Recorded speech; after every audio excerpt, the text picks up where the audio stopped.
My father was a lighthouse keeper. My mother was a queen. We could unite our worlds one day. Arthur is talking to the fish.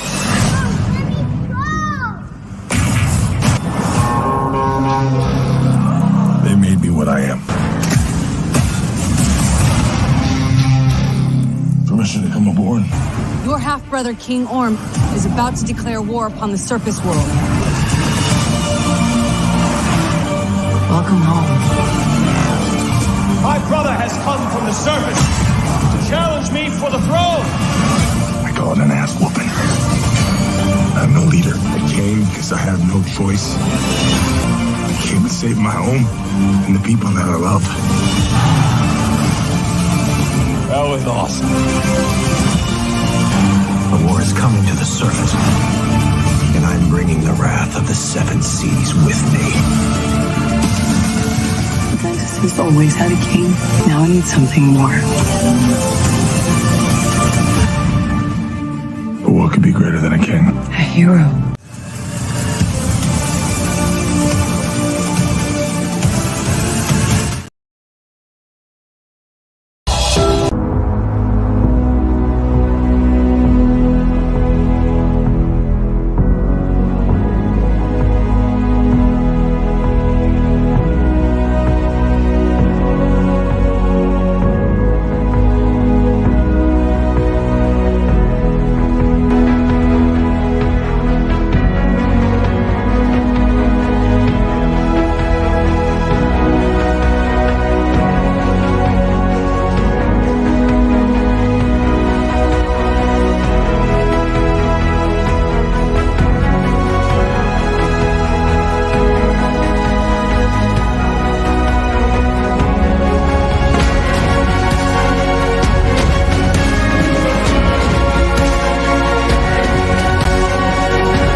Hello, welcome, Mischief Mayhem Movie, episode 51. This is the last stream of the year, so we figured, what the hell, let's do a movie some of us like and some don't, but hey, let's make it a good one. So we're here, got a great panel for you guys, some first-timers, some newcomers, people who've been here before, and Vex is late because she is in Canada and her internet sucks, and Canada sucks, but she will be here soon. White Bear, unfortunately, is home dying. He's got some bad illness going on. So poor man. Polar ice caps are melting, and he's fucked. Yeah. Like it's that Tennessee white substance that he likes to get from his sources out there. That's why we call him White Bear. He's out, but we do have a great panel. We do have Leona, sorry, from the Words of Paradise back. How you doing, sir? I'm living the dream. I'm here. I'm excited. I love the Zack Snyder DCEU unironically, and I had never seen this movie. And look, all I'm gonna say is y'all motherfuckers went way too hard on Batman v Superman to let this trash make $1 billion. So yeah, that's me. Yeah, I think we were chatting a little bit. I saw your tweet late last night. I saw it this morning, actually. You tweeted it late last night about doing some stuff to yourself, harming yourself from watching this movie. I'm glad you didn't do that. I appreciate that. Oh yeah, but, I might waterboard myself in the middle of this stream just because it's got me inspired. Okay. I'm feeling the ocean, you know. On theme, on brand.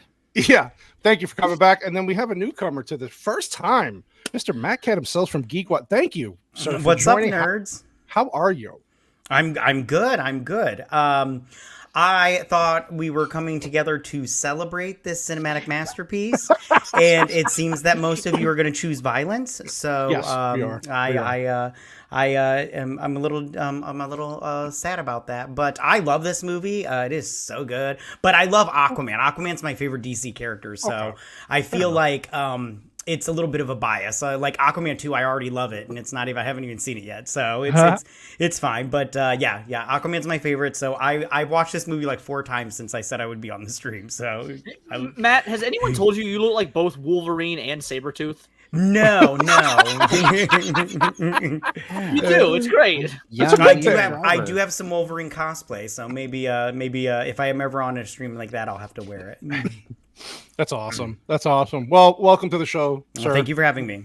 Of course. And then Mr. Stupenzo, my boy, my paisan, he's back. Talk about Aquaman. We had a bribe Stupenzo. He never saw this movie until last night. Yeah. I was so fortunate to come here twice in a row last October to talk about The Exorcist and The Shining, those 2 movies I love dearly. That's right. Then you had showed me the list of like the end of the year schedule, and I noticed every movie was like 1 slot open, full 1 slot open, and this one had 3 slots open, and I had never seen it. So I thought, kind of to add some diversity to the panel, we've got someone who hates it, someone who loves it, someone totally indifferent to it. I watched it last intellectual night. Diversity, the good kind. Yeah, right. That's what I always mean. I see. I Awesome. watched the movie last night, had some questions. I watched it again. More questions remain. I am excited to talk about it. I definitely enjoyed the movie. It took me about 3 hours to watch it the first time. I had to pause it a few times to kind of collect my thoughts. Right. But yes, I enjoyed it. Well, I'm glad. I'm glad you enjoyed it. I'm glad to have you back as always. I also enjoy Hallmark and Lifetime original movies. So let me just clarify. You just that. lost all credibility. Thank you. Yeah, I'm sorry. That's okay. And then, of course, back we had Lofty Pixels on for a Cannoli connection with me and Sassy Sasquatch, but he's back for MMM. So welcome, sir. Thanks for having me back. Of course, dude. I was never even a fan or not a fan of this movie, and I was like, well, I guess I'll talk about it because the new one's coming out and like refresh my memory about it. Sure, but, of course. But yeah, no, I'm not a DC person, so that's fine. That's fine. My angle on this is going to be: is it a good movie? And sadly it's not great, but my Matt's like, oh god, and it's so not good that I am championing the much better underwater movie Avatar with my please, that's trash. I was thinking of you last night, Lofty, when watching this. I was watching the fucking Aquaman movie, saw the underwater stuff, and I was like, dude, Avatar did this so much better. And I was like, oh, Lofty's in my head now. Like, yeah, I'm just doing Blueface and Dreads today. So if your stream gets shut down, it's my fault. Oh, that's okay. I appreciate it. I do see everybody in the chat. We love you guys. I see Platoon in there. I see Filipino Meatball. I see the last week. All you guys, Bagface, Jay, Gooch, Melvin's in here. Campbell, Peter. We got Patterson. We got so many people. Fear the Beardos in here. Amber Heard in the chat. Amber Heard's in here. We love you all. It is a kind of a long movie, so we're just going to kind of get into the scrubbing and just kind of go through. So again, we'll scrub. We'll talk about it. We'll go through whenever you want me to stop. Just let me know. But we do get the beginning of the movie right away. So biggest difference between this, well, at least as far as I know, Matt, you're the expert here, right? You're an Aquaman fan. I'm a huge Aquaman fan. They made a lot of changes to the main character, if I'm not mistaken. They did. So we get the opening scene with his father, and it's just a voiceover of Aquaman, Momoa's character, talking about how him and his mother met. How do we feel? Like, whoever wants to go first, how do we feel about how this movie opens up? Matt, you want to go? You're the Aquaman. I personally didn't. This is the part I didn't really care for this part, actually. I mean, I thought it was very splash, which I like that. I'm just like, oh, they should have just got Daryl Hannah to do it then. But I didn't hate it. It was just very it was okay. I don't know. This was probably my least favorite part of the movie. The first up until we see Black Manta and his dad. This was probably my least favorite part of the movie. See, I love this portion of the movie just because Tamora Morrison and Nicole Kidman are some of the only people in this film I feel like actually have chemistry. Like, I genuinely buy the relationship, and I like seeing the two work off each other. Also, Tamora Morrison seems to be one of the only people that cares, period. Him and Willem Dafoe are the only actors I feel like actually putting their heart and soul into this. I genuinely buy Tamora Morrison in this movie and Willem Dafoe. They both were great in these scenes, I think. Well, a couple things right here. I like how Yeah. Tamora Morrison, doesn't take her clothes off, just puts like a loose gauze wrap around her stem, Around her. and then lets her sleep on the couch. Like he doesn't take the couch, throw her in his bed, Right. puts her on the Right. couch, and then he comes out and assumes that she doesn't know what tea is. Like he already has like some of this assumptions was a about little her. confusing. They're trying to play off. Well, first of all, how do we feel about the CGI on their faces? Because especially I his, thought I it's was very, tripping very- on mushrooms. It's most of very the first noticeable act on of the his movie. face. Yeah. Yeah, I think Well, hers is okay. It's the I mean, funny it's- thing is about Nicole Kidman is that you can't quite tell if it's CG or if it's plastic surgery. That's a good So, point. Actually, uh, yes. His is more yeah. noticeable for sure. Yeah. His is bizarre. It looks like you're on psilocybin mushrooms looking at the TV. Everyone looks like a face. This is what people look like when you're on mushrooms watching TV. Honestly, you're not wrong though. Like that's the thing is you're not. I thought that he was channeling his inner John Stamos. It was like, all right, Tamora Morrison went in. It's like, if I can make myself look like John Stamos, now's the time. At this point, I didn't even realize that was him. I was just like, who is this guy? What is it? And then I realized, Right. oh, he's bald in real life. That's what's throwing me off. So she obviously, we find out she escaped, right? Because they had an arranged marriage. She wanted to get out, and then he, like the whole, it's setting up the world, right? We're talking about world building. So it takes the first 5 minutes to do that, and fine, it's okay. It does move quick because they have it's a long movie, right? It's almost 2.5 hours. Yeah. So they're trying to set up everything early on. They even come up with his name because there's a hurricane or a storm on TV, and the dad's like, "Oh, Arthur." And I'm like, yeah. So I'm like, okay. Well, the dad was gonna pick it anyway, and I guess it reminded him of Arthur because it's King Arthur is with the real and the lore, everything. It's supposed to be a joke or something. I don't know. Is that the first joke in the movie? Because it doesn't even seem like it doesn't work very well. I didn't realize it was supposed to be a joke. If that's the case, I took it completely seriously. Maybe I'm the retard. Like, well, I didn't want to say anything. I was a huge, I still am like a huge Sigur Rós fan, or at least their first handful of albums, and like hearing Sigur Rós in like the first 5 minutes of the movie is jarring, and then I feel like the theme song kind of borrows heavily from this Sigur Rós song, which is. I don't know. They're getting a little mainstream, I think, to my liking. Do you like they it? got on Game of Thrones? It's not cool. So this is the first time that a scene is interrupted by an explosion. I think this happens like 5 times in the movie. So many times. It does. Someone walking. So good. And then without any kind of warning, blammo! Yeah, so obviously she... Oh, sorry, go on. Yeah, go ahead, bud. No. Go ahead, buddy. You were making a point. I wouldn't be annoyed with because the movie does it. I counted at least 4 times this happens, where like they're in the middle of something that's supposed to be heartfelt, and then an explosion goes off and interrupts shit. Which that repeating it too much, that's a problem. But also, none of them feel like the emotional part has finished. Like you didn't quite give the emotional breadth. So like I'm almost feeling an emotion. And explosion. It's all gone. Like you could have given us 3 or 4 more seconds each time before the explosion. The timing seems way off. It is abrupt. Yeah. Another thing I counted at least double digits was boom. How many times that sound effect is in this movie, or some variation of that? Boom. It's constant. It's cool. Yeah, Matt, there will be good things we say about this movie. I promise, man. Sure. Yeah. And so it made me laugh. Is it James Wan? Is it James Wan? James Wan is the director. He's a horror director, right? Yes, so little bit of a change of pace. But this, like you said, they show them having a family. Arthur's born. What's up, AJ? I just saw you pop in. And then you get. So I don't know how many years are we assuming go by here? A year, 2 years, maybe, without her being detected. Now, if somebody made a point to me last night, who watched this and asked me this question, they were just wanted my opinion about how, if she was so important to Atlantis, she's the queen. How are they not looking for her and finding exactly where she is? Why was she not tracked? And I'm like, well, listen, it's a freaking movie, dude. Like, I was like, just let it go. Like they're trying to set up the story. My questions are much simpler than that, you know? Yeah, exactly. Like you're thinking too much about this. Like, but yeah, this is where they get armor does look dope. I do like these costumes. It looks good. It looks good. Yeah. And we get this fight scene because they found her and they just destroy this. So what do we think about the first action scene in the movie? How do we think it's filmed? How do we think it? I liked it. Whatever.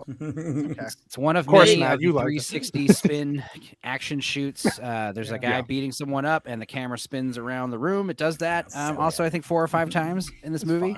Yeah, sort of.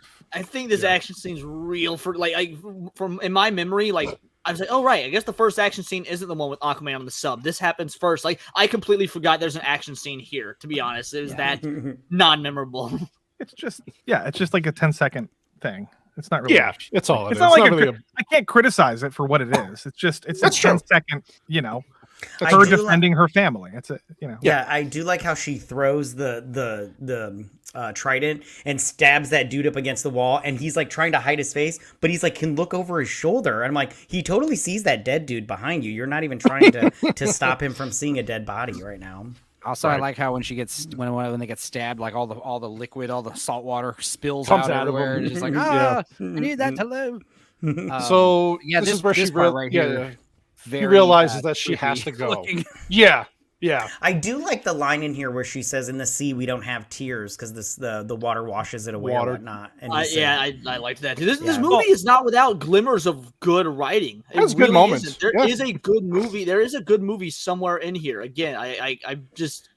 Dude, the CGI here though. A lot of it's directly lifted from the Jeff Johns comic book run. So I don't know if that line specifically, but Yeah, it is because he was working on at DC at the time at the studios. I don't know if you guys remember the first time you saw this movie. Were you thinking last night? Okay. Were you at all thinking like, oh, this is why is she falling in love with this guy, having a kid, and it seems like she had no awareness of the consequences. That's my point. Yeah, like she didn't know that they were going to come look at. They just stay in one place. Like she knows what's probably going to happen, and yet there's like no precautions taken. So I don't know. I'm sorry, I didn't mean to cut you off. Oh no! See, I genuinely thought about this last night, but I chalked it up to the Earth is literally 70% water. Like these Atlanteans have to know how vast the oceans are. So I imagine she just chalked it up to they'll never think to look for me on land when I could be hiding literally anywhere in the Earth. I guess so. Yeah. There's an old song that goes along. It has a lyric that says "Fools rush in." I just think sometimes that's what happens. Thanks for that, Enzo. Honestly, I'm like, as an audience person, I'm like, I'm smart enough to know that this is bad writing. At least try to come up with an explanation for like why she would just happily get married and have a kid, and then essentially put her son's life in danger. Like obviously, like I don't know. I just felt that was the beginning sparks of like, okay, this movie is sort of for kids, Lofty, you've never been to Florida, have you? Because there's a lot of people that get married that shouldn't then put their kids' lives in danger in fucking Florida. Hey, but not Atlanteans. Yeah, so this is where we first get the intro, where his ability, we find out what his abilities are. Right, he's getting picked on, of course. This is the dumbest scene in the movie, man. I hate bullies. It's corny. It's corny. It's so stupid. They're calling him a freak because he's saying hi to the fish. Yeah, every single young Aquaman actor looks like they could be a young Jason Momoa, but none of them can act. Also, just like Jason Momoa. It's so uncanny. It's like, hey, we know Jason Momoa is a bad actor. Let's cast other Samoans also stuck at acting, play young him. We also don't get any kind of like catch up as to like what happens after that. Like, what does the teacher say? They all witness it, and then instead we get the title card spelled out of sardines. And it's so weird. Hello, Ego. Questions about why the fish are making these letters and for whom. I don't understand. Thanks, Ego. I appreciate you, buddy. And no, we're not talking about the Snyderverse. Thank God, right now. Sorry. I'm tired of Snyderverse film, though. So technically, we are. I'm just tired of Hollywood movies that every one of them has a bully scene. And we're just supposed to accept it like, there's a Hollywood movie. I'm going to go see it in theaters. Can't wait for the bully moment because there's always a scene with stupid bullies that call you a freak.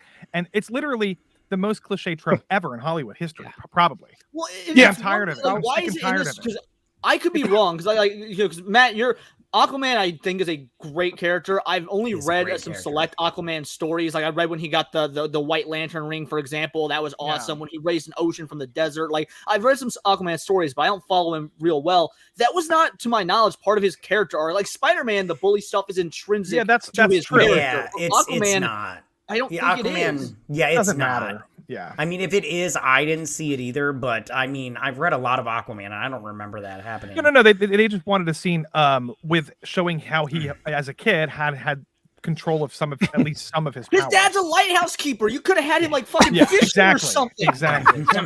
Also, like the idea, like the bullies pick on the kid for like being interested in the fish. All he did was say, "Oh, are you hungry?" to the fish. Like that's not something you call. Can you imagine if he and his dad were fishing and he heard the fish being like, "Please don't eat you us." talking to the So fish? much better.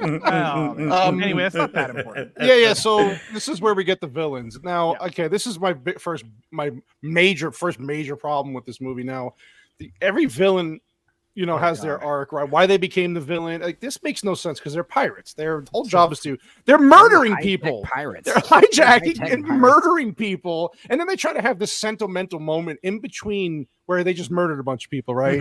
Right. And I'm like, this makes no offense, Matt. I know With you no like blood. this movie. Yeah, but I'm like, this makes no sense. Like, I don't care about these people. You're not going to make me care about this father-son relationship dynamic because you're murderers. You kill people. You're bad people. Not just that. It's the writing. The writing is terrible. It's bad. It's corny. It's so cliche. Yeah. It's just Doesn't he kill say, my like- father. Yeah. He's like, "Don't tell me how to pirate. I won't tell And you." he gives him like his a knife. He gives him a knife in the middle of a mission, like instead of some other like moment that would have been. And this is his like, grandfather's knife from like World War II. Also, and he they go explains through it like he's never told that. How many fucking pirate missions have you gone on with? Your son is clearly like 35 years old. You've never told him about his grandfather. Like, Can any of you do Chris Cat's Walken like, why impression? am I on the street? You could do a got a Chris golden Walken impression watch and for talk ya. about how he hid this Yeah. knife up his grandfather's ass. Hit it up my grandfather's asshole. My ass. And then of course, that knife. For Aquaman 40 My years. favorite- comes and Go ahead.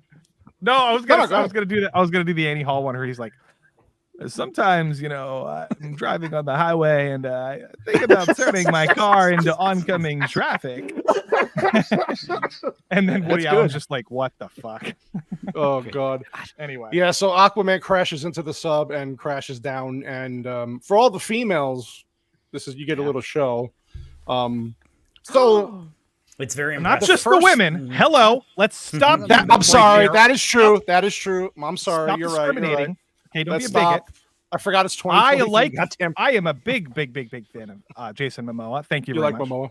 Okay. I do. Sorry. I like Momoa. Okay, Yeah, so Momoa's Locke, hot. aside from Dune, what has he done that's good then? I've never seen anything with Game of Jason Momoa Thrones. where I like Jason Momoa. Bullet to the head, babe. No, I'm just kidding.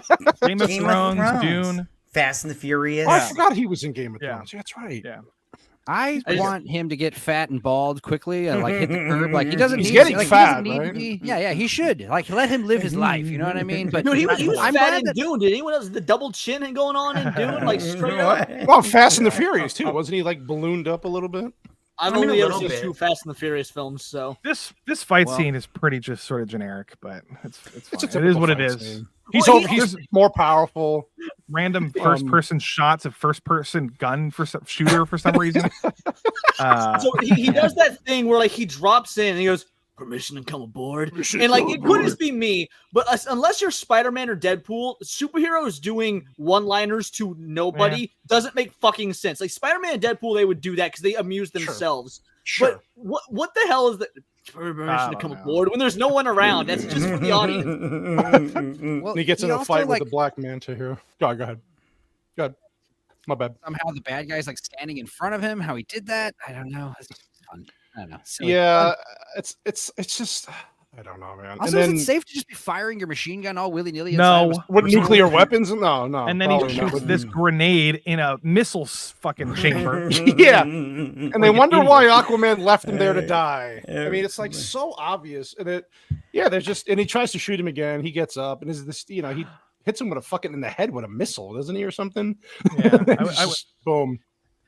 I can this see is how how a we go. comic book could make this more. Yeah. Oh, yeah. When you're reading a comic book and there's like a father son, like the same exact scene, right? You don't care as much about connecting with the characters because it's but when it's a movie, you can't just have characters be generic comic book characters that have like cliche villain lines. Like you kind of have to have a little bit more I agree. You have to like write it better. I don't know. Yeah. Well, also in comic books, like scenes of characters giving expository dialogue. Yeah, like, that's just a thing in comics. It's normal in comics, but there's so many scenes in this movie in particular where like, Willem Dafoe's telling you what's going on. And it's like, this would have been, this would be more interesting in a comic book, but not in a movie. Yeah. Like, hold on. Another thing that really, and maybe you guys can answer this. Maybe I just missed it, but in this opening action scene with like he's throwing the fucking that porthole around or that metal door, and like he's hitting dudes like bang, dead. Throws it at a dude. The dude was like 6 feet like dead. And I was like, oh, this is cool. Aquaman doesn't give a fuck about killing people. But every other scene after this, he's like, he seems like he does care. Like, oh no, I'm not trying to be. And it's like, why in this one scene is he just an animal, and then all the other action scenes he's like, I'm just fighting, I'm not trying to kill. Matt, yeah, I've been converted. Platoon. I want to ask Matt, since you love this movie so much, so you're watching like the first 20 minutes of the movie so far. So what are you thinking so far? You like and you're in the movies watching this for the first. You're like, oh, this is not bad, or you're like, oh, I can see some of the problems here. Well, I mean, yeah, I can see some of the problems. This part right here, when loaded question, rephrase.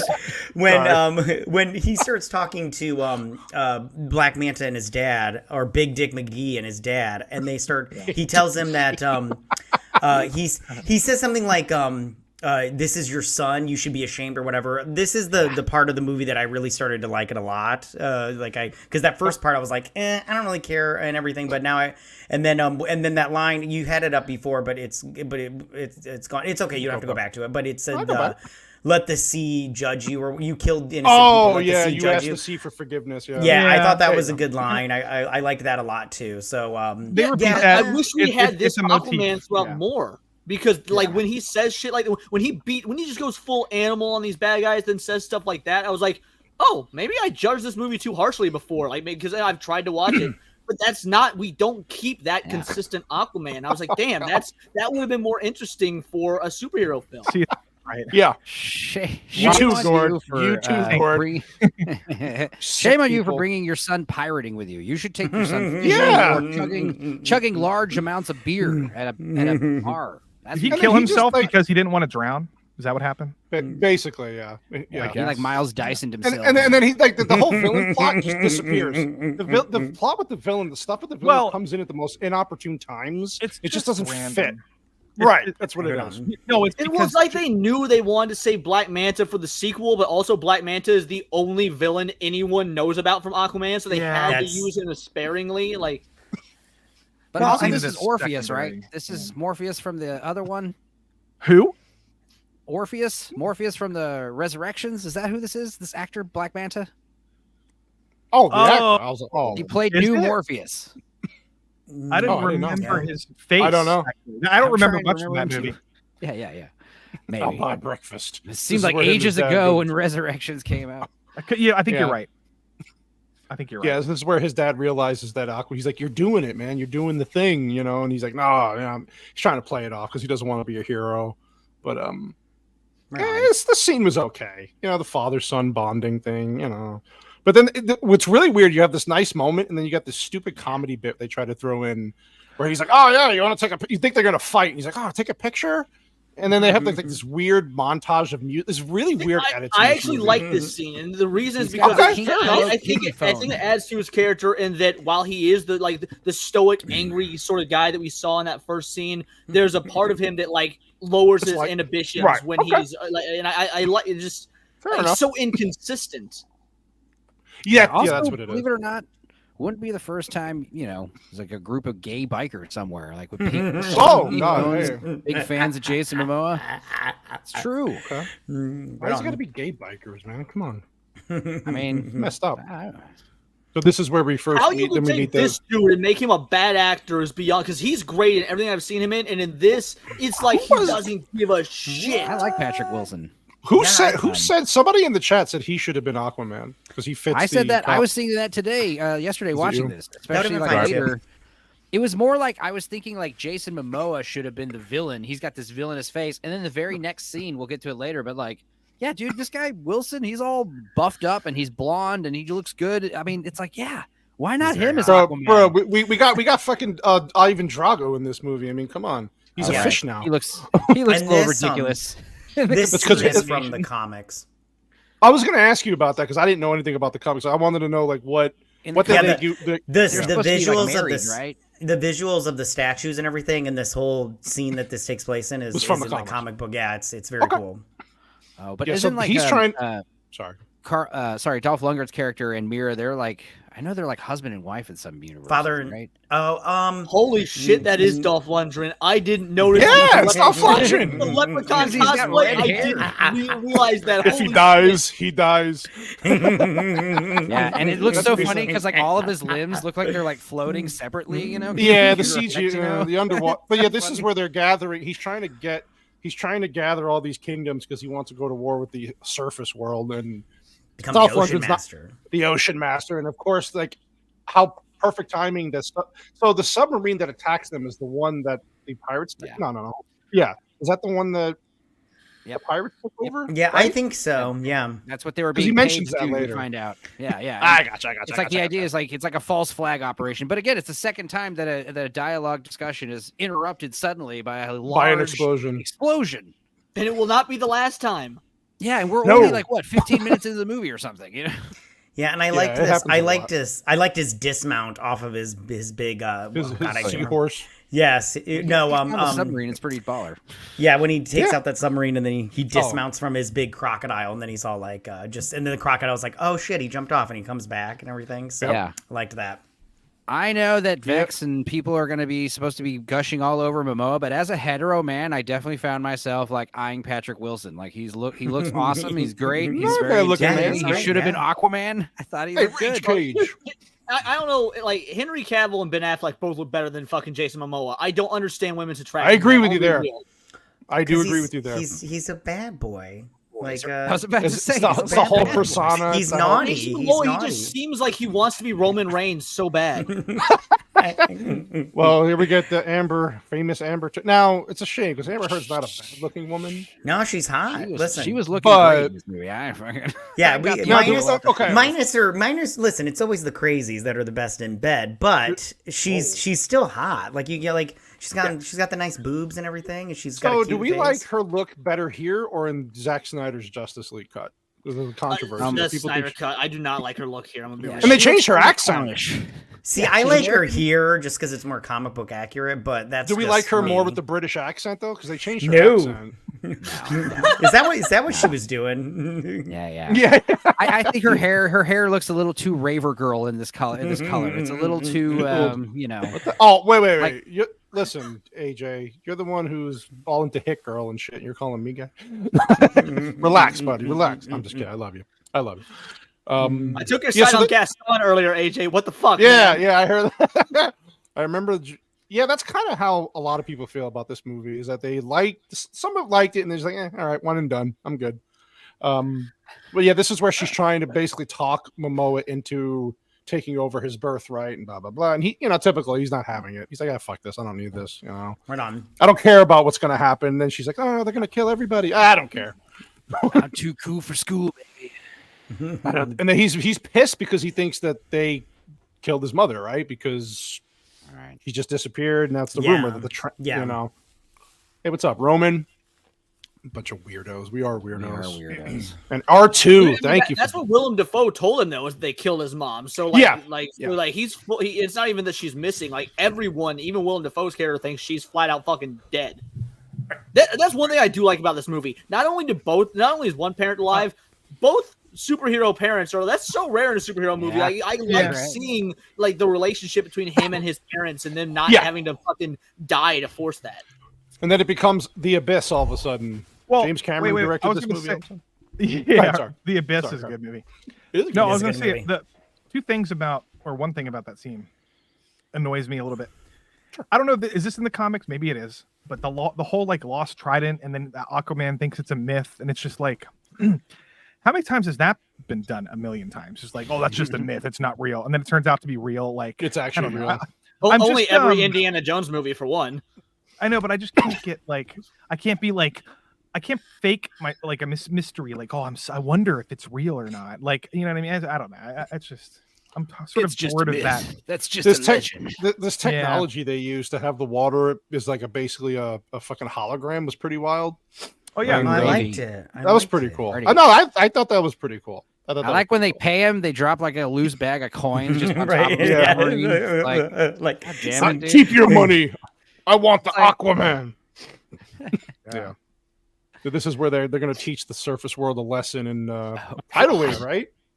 Yeah. Well, yeah, because they push all the warships and the trash out of the ocean. I actually did like this. I really like the part where Jason Momoa looks through his dad out the window and he sees the tidal wave coming. He's like, "Oh shit!" And then he's just I'm going to try to drive away from it when I could just get out and grab my dad and swim away. But I was like, "That's it's so much better knowing the context that they've just pounded like several pitchers worth of beer. So like he's drunk driving him home. And he looks and he's like, "Oh shit. Right. On the pedal." Then we see her power, Mara's power, how she can manipulate. So she just shows up randomly. Why? Well, she was there first. Yeah. Yeah, she's still watching him. Yeah, she's all like, I gotta get this asshole to come home with me. She looks hella good right there with the glowing eyes and shit. Yeah, she looks good. Ooh, baby. Yeah. That's her hydrokinesis. It's really crazy. It's because in the comic books, everybody from Zebel, all her people from Zebel, like her father and all, they all should have hydrokinesis. I don't know why they did. Well, probably because it would have cost more, but they all have hydrokinesis. And then she right here when she puts her hand and then she's like she gets like a furrow brow, like it's really really hard. I'm all like, this shouldn't be hard for you to do. I mean, like because I was just gonna say. So yeah. Oh well, whatever. It's a movie. Gills at the same time. Right on. I did like this particular moment though, just because again it just loops back to the normally this is where the hero would lose the parent, and then to see her save his father, I was like, you know what, I like that. It was sure. It's different enough in a movie that borrows from every other superhero movie ever. Them doing something different, I appreciated. Yeah, I agree. And then this is where they're just. Yeah, she does look pretty good wet. I'm not gonna lie. This is the first time Mira ever gets a full name. Good. She's just a stick figure when it comes to acting, but she looks. You're 100% right. Yeah. See, but this is another thing. You say it's the first time she gets a full name. They even stole this from another movie about Atlantis. You remember the Disney movie? And she's all like, "My name is Kanagagash," and he's like, "You got a shorter name." It's like Mira, and here you hear it's like, "My name is Mara," a bunch of other syllables. You got a shorter name? Mara. Like Mara. Atlantis movie. A better Atlantis movie. And you got the crazy guy. Supposedly crazy. This guy. Horrible actor. I thought this guy was coming back for sure in the movie because he does need his somehow science. He does a little bit, right? I thought he did. Does he? He comes back in the end credit scene. That's what it was. I did not watch that. Holy shit! I'm so sorry. God damn it! Don't you know? He's gonna be in the sequel, which comes out Friday. I already have tickets. Yes. Well, I just love how they don't even vet the guy before he gets on freaking TV. You know, like, hey, so we're gonna talk about the disaster. What are you gonna say? I'm gonna bring up Atlanteans, and they'll be like, okay, maybe we come on. One of the most realistic things about the movie. Yeah, well, I did also like that. I liked how he was the only one that mentions that they're pushing all our trash back onto land and all our warships and stuff. Everybody else was like, "That's insane." I'm all like, "Well, I don't know. There's a bunch of warships and submarines on the shore. Come on." Yeah, Matt, you also trust David Icke? It's not real. Somebody said it's realistic. I don't think it is, because in reality, what happens is a lot of these movies will try to do like a little news segment, and then like they think that they try to capture it like it would be in reality, and they play it off as like it's just like we're stupid. Like never would a news channel have two polar opposite people like standing next to each other and screaming at each other like that. That's not how it works. You would have to show like a podcast or something for that. Like that's not how that's CGI. Oof. It's just not how it works. I don't know, Lassie. I think this movie really all this movie do is predict Vivek Ramaswamy is what happened. And wouldn't the Atlantis conspiracy theory be in a universe like this, in a superhero universe with when does this take place? After it takes place after Justice League. They mention the events of Justice League. So why are like news anchors still going, "Oh, that's just a hogwash conspiracy theory"? Like after everything we've seen. Yeah, like it's very not realistic. It takes me out of like the reality of the. See, I have a theory that this was supposed to come out before Justice League, and then the Warner Brothers forced Justice League because they wanted their Avengers team up. So I think a bunch of this had to be rewritten. Like that is my I've got nothing to back that up. Just there's several things in this movie that make me think this was supposed to be before Justice League, and they had to do some rewrites. Yeah. This young Aquaman actor reminded me of like a surfer Eddie Munster. You know, he looked weird little werewolf-looking boy.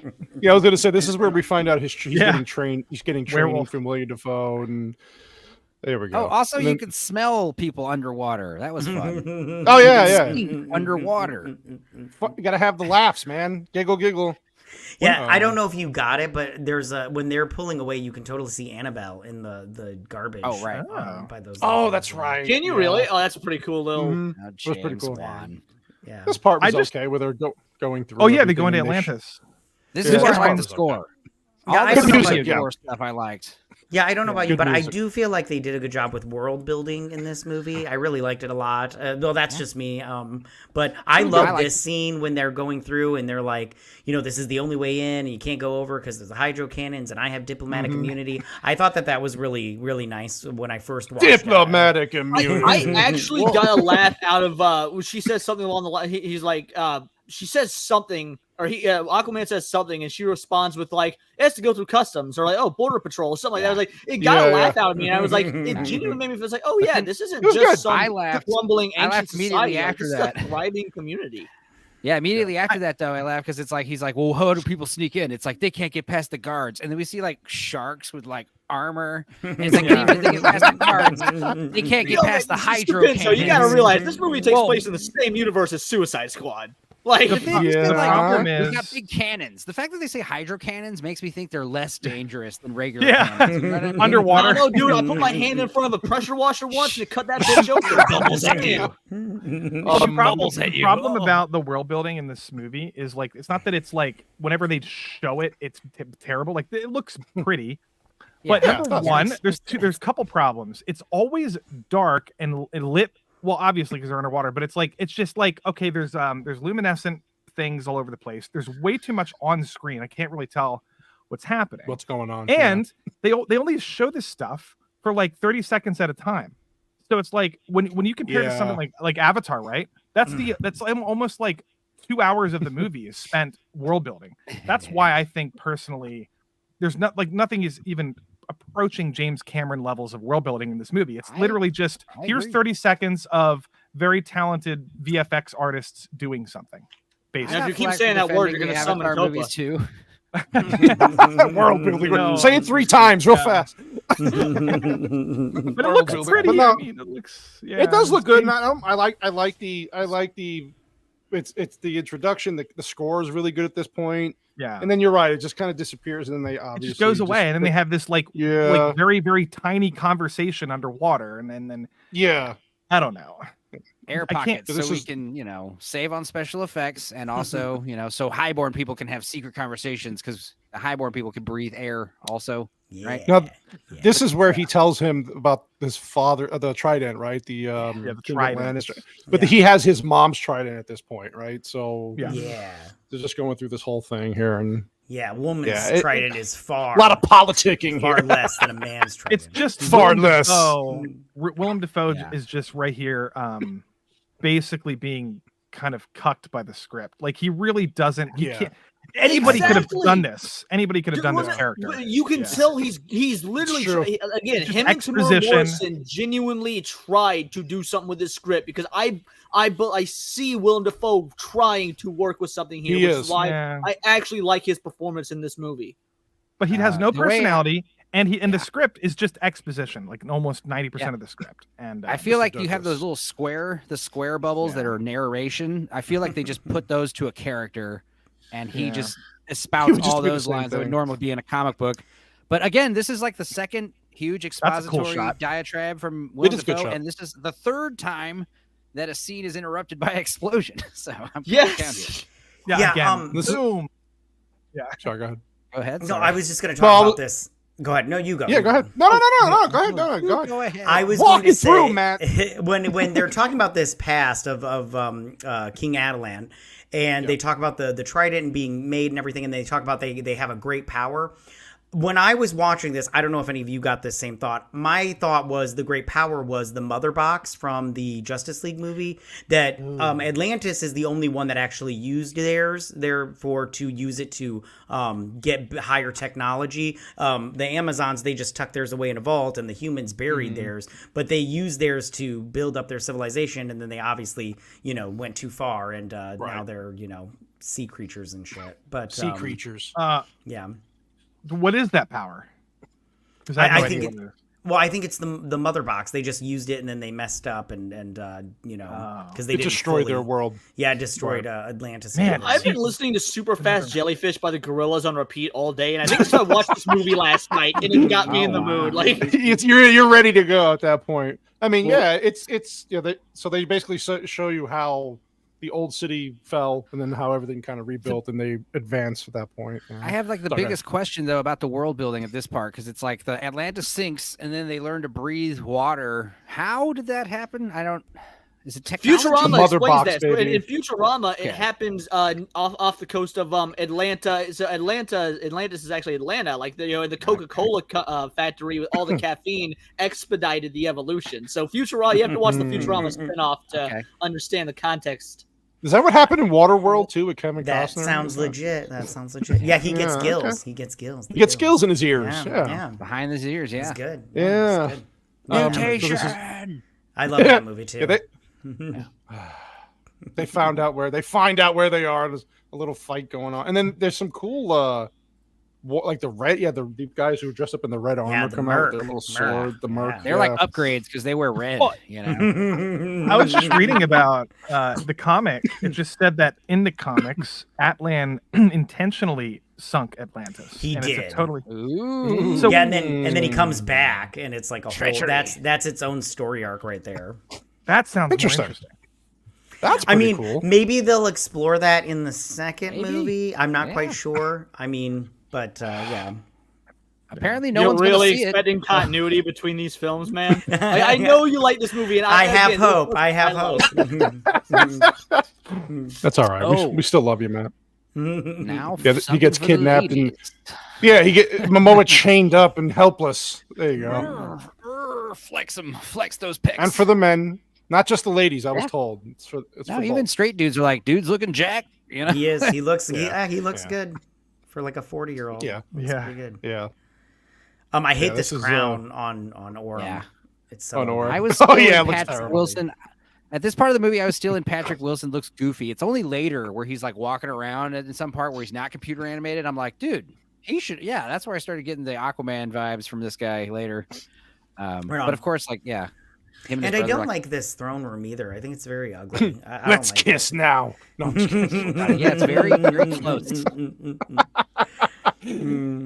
Yeah, and he's pissed off, and he's like, so he actually doesn't he say something like, well, I wanted to basically kill you, and then now that I see you, he says something like, I think that comes when they're facing off in the arena, like before they do their right. Arena. Because I actually did I liked that moment as well. It was very cliche, but I liked it. Yeah, I like that moment too.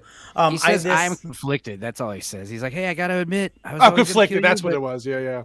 And then he does the kiss thing, the almost kiss thing. Go ahead. Yeah. What were you saying, Matt? Oh, I was just gonna say, and then they challenge each other in the Ring of Fire. The Ring of Fire. Yep. Challenge accepted. Every time they said Ring of Fire, I would scream Ring of Fire in the movie theater. It was pretty fun. It's pretty fun. See, I want to just do a Johnny Cash impression every time I hear it. Yeah. He's on the Ring of what? The Ring of what? I also like when he shows them the holograms of all the waste and the garbage. Somehow there's a display system underwater. Yeah, and I know the second one is supposed to be heavily on the whole, climate change thing. I thought that this movie also had a little bit of a message with the whole in the beginning, stuff. especially. But I felt like when it comes to this movie, I felt like it wasn't ramming it down your throat. It wasn't oh, you're polluting the ocean, and everything. I felt like it did it subtly, which I'm okay with if you have little subtle hints of messaging in there. What? I want to see the reason is it's believable in this film. Because normally, I hate messages in films that are very overt and take away from the movie, are placed higher than the actual story or characters. But in this, the Atlanteans the ocean is their fucking home. So for the oceans being polluted, that's a believable motivation for these characters. So I do like that. Yeah, it's just now I think the second one is going to be very ham-fisted with it because Jason Momoa helped write it, and that's he's on this crusade. Like homeboy threw a fit at Chris Pratt on Twitter for using a fucking plastic water bottle. I'm not excited to see how he writes Aquaman 2. Here's the thing. Here's what's a bigger problem than pollution and just as relevant to the ocean, and you could message it hard and drive it home, and it would be way ballsier, is if you talked about overfishing. It's like, right just on. like I thought you were going to say Godzilla as a joke. Be like, man, Godzilla's in your waters. You gotta stop that. They won't tackle overfishing because China does that real bad. And So this part right here, this is the only, I didn't get this little move right here when he's just spinning the staff and he's like, I'll teach you when you're older or some crap. Yeah, and I'm all like, but all you're doing is spinning it around and using your hydrokinesis, which you don't have to make a shield. And then I love how he gets up and he does his whole, Anakin Skywalker acting where he's all like, what, does my mother not love me? I'm all like, my mother hates me. Yeah, get the fuck out of here, all right? We all have the part issues. where he has he like does the line where he says like, are you saying like you saying they executed her? Because of me? It's like, yeah. I am an FBI agent. I keep thinking of Scott Ferkus from Christmas Carol, Christmas Story, because he's like, he had yellow eyes. So help me God, yellow eyes. Yeah. And does she not love me? You whiny little bitch. Shut the fuck up. It would have been the best if he was like, no, she really doesn't love you, dude. Sorry, man. Like, she hates you. She just wants me to teach you how to fight so you don't get your ass kicked. But like, are you saying they executed her, man? Yeah. Whoa, look at that face. Now chill, dude. Whoa. My mom, bro. I remember everything. And then he changes to Momoa. I remember. This is where she gets her jellyfish fucking dress on. Yeah. Yeah. I didn't like this. Poor jellyfish. No. Or those lucky jellyfish. Depending on who you ask. Right on. He puts that thing around her wrist and attracts her. Sorry, go ahead, Matt. Oh no, I was just gonna say, I'm like, if these creatures, they're like a part of their civilization, but like, are they not like civilians also in a way? Like, they're just like, hey, jellyfish, you get to be a part of a dress today, and the jellyfish is like, yay, and everything. I'm just like, I don't know, but at the same time, it's fine. I like it. Like he said the royal box. I took that for something else. The royal box. Yeah. So they're gonna. Yeah. He even kind of gives him a way out here, right? He's like, hey, we're giving you one more time to just kind of back off and don't ever come back. And of course, Momoa was like, nah, I'm good, bro. We're going to fight. Yeah. Can I just say, Patrick Wilson is one of the most boring actors working in Hollywood today. Like, he's just so not interesting. Yeah. I mean, he's great in Hard Candy, but that's like one of his earlier roles. I did like him in that movie. But he was in Watchmen too, right? He was fine as the owl. What's his face in Watchmen? Yeah, whatever. Because that character's sort of goofy, weird, a little bit, kind of not like a typical superhero. Right. Like all the Conjuring stuff he's ever been in, it's like I don't care about that. I just don't like him very much at all. I think he's not a very good actor, but he's been. Okay, you guys know that James Wan has like this cinematic universe, right? The Conjuring, right? Yes. And it's like there's like 20 movies, like Annabelle and Insidious, there's all these movies, and he's in all of them.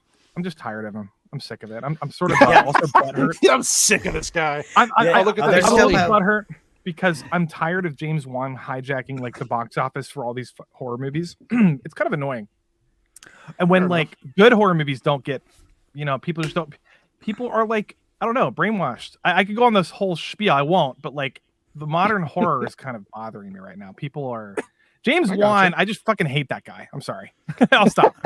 Tell me how you really feel, Lofty. Tell me how you Well, Lofty, I have to say, I don't think... What do you want me to do? Can you go back? Yeah, 20 seconds and get that billboard shot of the game display. Oh, yeah. Let me... I think it's back 2 more and then press play. You can keep going, but before this, this was the scene where he talks about how he's like, all my life I wanted to come and meet my little brother and tell him everything's gonna be okay, and then only to find out he's a dick. And I was like, good point. I was like, I don't have a little brother, but if I did, he'd probably be a dick. They have a I'm the oldest of 5, and let me tell you, my little brother, absolute dick. But to be fair, trying to put in the work. He's an asshole. Right on. I'm the youngest in my family, so I'm probably the dick. But at the same time, everybody loves me. I'm the best. So. It's not far behind the octopus, but yeah, like this whole crowd thing again, just like the big palace scene. It's like, where are they selling tickets to this? Yeah, what the hell? It's weird. Well, they probably all came because they're like, how many times do we get a Ring of Fire fight scene, man? It's they're probably like, this is once in a lifetime. But it works in Taika Waititi's Ragnarok because that is a comedy. This movie is not a comedy, and then they have this random like funny haha like audience shows up for a gladiator battle, and they have octopus drumming, and they have this digital. It's Topo. So out of pocket, like it doesn't make flow the rest of the movie. Like, and Topo is comic books accurate. I remember this part, like I remember like there's so much to absorb right here because it's like, okay, they have electronic displays and like all the jokes over here on cons, he's drunk, all this stuff's funny. Tell me it doesn't look like it says Dune. Like the con is Dune. But then it immediately moves on, right? And before I can even have time to absorb what I just saw, we then see an octopus playing the drums. Yeah. And I remember at that point specifically, I just started laughing uncontrollably and saying like, "Oh my god, what is going on here?" Yeah. Yeah, and again, Topo, that him playing the drums is totally from the comic books. So, well, I like that. I wish this movie was funnier and had a more lighthearted tone instead of trying to didn't take itself so more seriously. Yeah. I don't know. I mean, to be fair, actually after this scene, like all the rest of the stuff after this does turn into more of a comedy. That's one of the major issues with movies, how tonally inconsistent it is. Because it starts to funny. Try and be funny after this portion. Oh, I don't know. Is it supposed to be funny? I don't think. I guess. I don't know. No, this is an execution. I mean, it doesn't land, but they try it. Everything from like him and Mira teaming up onward. It's like a buddy comedy sort of thing that doesn't work. It feels like three different movies and it really tones change. The editing's weird. It's just really weird. Sorry, guys, Matt. Go ahead, Matt. No. Finish your thought. No. I was just saying, but we were talking on the backstage before the show. It just that was my biggest issue. Is like it goes like Leon was saying, buddy comedy to serious to overly comic booky. It's got a lot of, and then some of the editing and music choices are strange. When they're coming out of the, we'll see when they come out of the water in the desert. You're like, what the fuck is this? Why did they pick? But anyway, sorry, Matt. Go ahead. What were you gonna say? Oh, I was gonna ask a question. Did you guys like this fight sequence? Because I personally enjoyed it. It was good. It was fun. Yeah, I liked it a lot. I liked. I just liked how he was like fighting, and then he's like, this is my father's trident, and it's never known loss or whatever. And then he like doesn't lose, but he loses at the same time. He does lose. Marriage just dropped his ass. Like the fight scene's fine, but the scene itself does kind of give off like pod racing vibes. I'll go in there. Star Wars, yeah. I don't know. I feel like if I had seen this movie in the theaters, I would have liked this scene. But because I just watched it to its completion for the first time last night, by this point, it feels like just the same sort of action schlock I've seen in a million other movies at this point. So yeah, it's CGI. It's nonsense. It's hard to judge a movie based on stuff has been there before it. Cassie's got a point. This is the stuff we were saying before the show. Girl. Like there are parts that are really good, and there's got to be another cut of this movie somewhere. It has to be because sorry. I would watch a different cut of this movie because I think there's just enough there to warrant make something. It better. Yeah. Right on. I don't know. What's there is very generic. So I don't know how you make it generic better unless you take out what's there and replace it. But I don't know. It's literally there's moments that I think would have worked in a much better movie. There's every now and again something would happen in this movie that gave me a little bit of pause, gave me a little bit of hope, and I was like, I like that. And then it would just nosedive back to where it was. I was like, oh, okay, well, back to where we were before. The only reason it's so harsh is because this movie made $1 billion, and it's it's like I still don't know how. Yeah. Like, why did Momoa. this make $1 billion? There was a time when people still went to the movies. You know what I mean? Did Wonder Woman come out before or after Justice League? Because Wonder Well, Woman it's also 2018, made, right? So yeah, I'm not before. sure. Well, that's what I was about to say, because I'm wondering if like maybe the goodwill of Wonder Woman also spurred this on. Like, but I How long? No, I don't know. Ladies are repeat viewers, and when they like something, they will see it again and again and again, and that's how you get like a lot of. There's a lot of wet money. seats in the movie theaters. I'm not goddammit. saying Yeah. it's I bad. don't know, that I don't know if made it's it just ladies. I saw Spider-Man 2 in theaters 4 times and Pirates of the Caribbean like 6. So Oh, True. jeez. True. In theaters, Those are good movies, though. yeah, in theaters. I saw both those movies Wow. in theaters. Yeah, I saw Spider-Man 2 3 times in theaters, then once at the drive-in, and I saw Pirates of the Caribbean 4 times in theaters and twice at the I saw drive-in. Infinity War 3 times. Yeah. You could also but, argue that I'm not saying it's bad that this made $1 billion. Or I don't like it, or I'm mad about it. I'm just saying because it's so crazy popular, I'm gonna be like a little bit more outspoken about like why I think people are This is one settling of for those scenes. mediocrity, basically. Yeah, no, I agree. You can say that about Avatar if you want to, which I've had these discussions. I've been in your position when we're talking about Avatar. Everybody hates it, and I'm like the only one who likes it. But in my opinion, Avatar just does everything better on every level in every way. Like if the story is better, whether it's you want to say the story sucks in Avatar, it's so much better than this. Like this story is literally a montage of generic political conversations and like not funny buddy comedy stuff. You know, Avatar actually has Avatar in a heartbeat. Yeah. Yeah. Not only does Avatar have more going for it in terms of the story and whatnot, from a visual standpoint, most of this movie to me is a mess. Most of this movie visually is a mess in areas where Avatar nailed it. So even if you're just looking at it from that perspective. Well, and James Cameron is much better at directing action than James Wan. James Wan is like, here, let's do CGI 3D monsters and everything. James Cameron, if you watch his fight scenes, they do it in a way that feels sort of, even though it is CGI. See, I agree, but I think that's this particular instance. I think is an unfair example. There's like it's documented that Warner Bros had so much control over these movies because they wanted to play catch up with Marvel. For James Wan necessarily, but yeah, that was because like I know you were saying a minute ago. I missed part of the conversation because I had to do something. But you were saying you hate James Wan, and I like James Wan when he's in his wheelhouse. I think were you trying to Epstein yourself during the stream? Is that what you were trying to do? Yeah.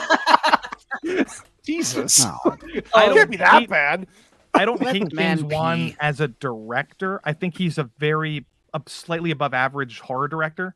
I don't like what how he's brainwashed an entire generation of people into obsessing over PG-13 like sort of normie sort of horror movies, and it's like a cinematic universe, and it's just like I don't give a fuck about when I want to watch a horror movie, I want to go see The Lighthouse or something interesting and kind of subversive and like innovative. Like I don't want to see The Conjuring 5. Like I don't, or even like I mean, I would choose if you gave me the choice between Eli Roth or James Wan, I would go Eli Roth every day.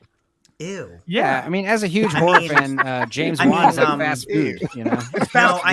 I meant ew. I meant ew. That's a good example. That's a good example. Fast food, James Wan. Yeah. So that scene we passed through was when they're coming out of the ocean, right? Is weird editing. It looked weird. The whole music choices they were like, what the fuck? This doesn't fit this movie at all. And I did not like that music either. Right. And then Toto cover. The Toto cover so weird. They have no chemistry. There is no chemistry between these two actors in this scene at all, and it goes on like this the rest of the movie. Like before, they only had these quick conversations because shit was always happening. There was always like an action set piece or whatever. Here's the first moment where you get to see Aquaman and Mira sort of breathe as characters. And my God, does it just? It's the opposite of Nicole Kidman and Tamara Morrison. Well, again, it's more expository dialogue. I had to leave my husband. I'm exiled. The Atlanteans aren't forgiving. I had to do what I was right for my nation. I've never been this high up before. Take a nap, jump out of the plane. It was weird, but it's just like it's hard. I don't know. There's not a lot of breathing room, and I understand because like first thing I noticed when I put this movie on, 2.5 hours long. I'm like, oh, God, it's long. So you got to cram a lot in here too, which is I will say this movie is not, especially for an intro. This movie's dense. Yeah. This movie's dense. Yeah, if you like that, just like water. Even a tiny bit of water can kill you, though. That's what's interesting. Even though you need it to live. Go ahead, Matt. Oh, I was just gonna say, Ludi Lin as Merc, he looks so weird in this movie. It was a weird visual choice, in my opinion. But yeah, I just saw that visual that you had in front, and I was just like, You're talking about the Billy Corgan looking guy? yeah. Did anybody see the AI? I think it's AI. The AI generated like Jason Momoa at the Johnny Depp Amber Heard trial video.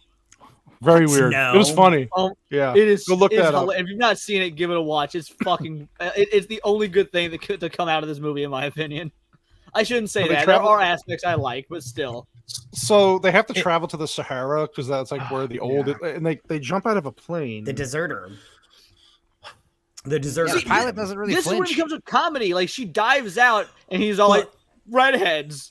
Right, and if I could just say a little something, so it makes sense that they went to the desert because that actually, I understand. Yeah, there is a theory that the actual Atlantis is in the Eye of Africa, or was in the eye where the Eye of Africa is. The so recap it does structure. make sense. Yes. Yes.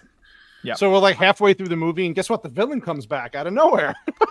Like he just becomes this guy. The water hologram thing is fun too. They give him control of the king's personal army.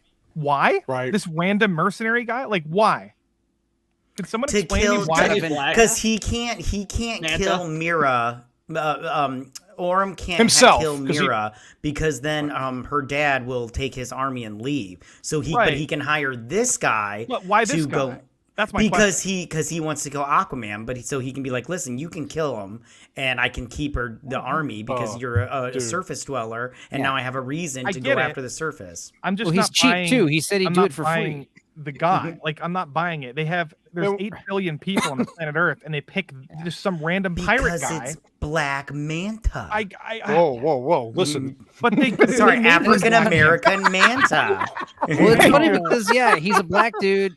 His nickname is Black Manta, or that was his father's moniker, and he's been gifted like white armor.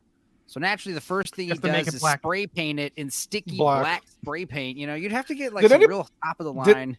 Did anybody else feel like this whole sequence is just out of place? Like, the montage is fine. The music is what's out of place. The music threw me through a fucking loop here.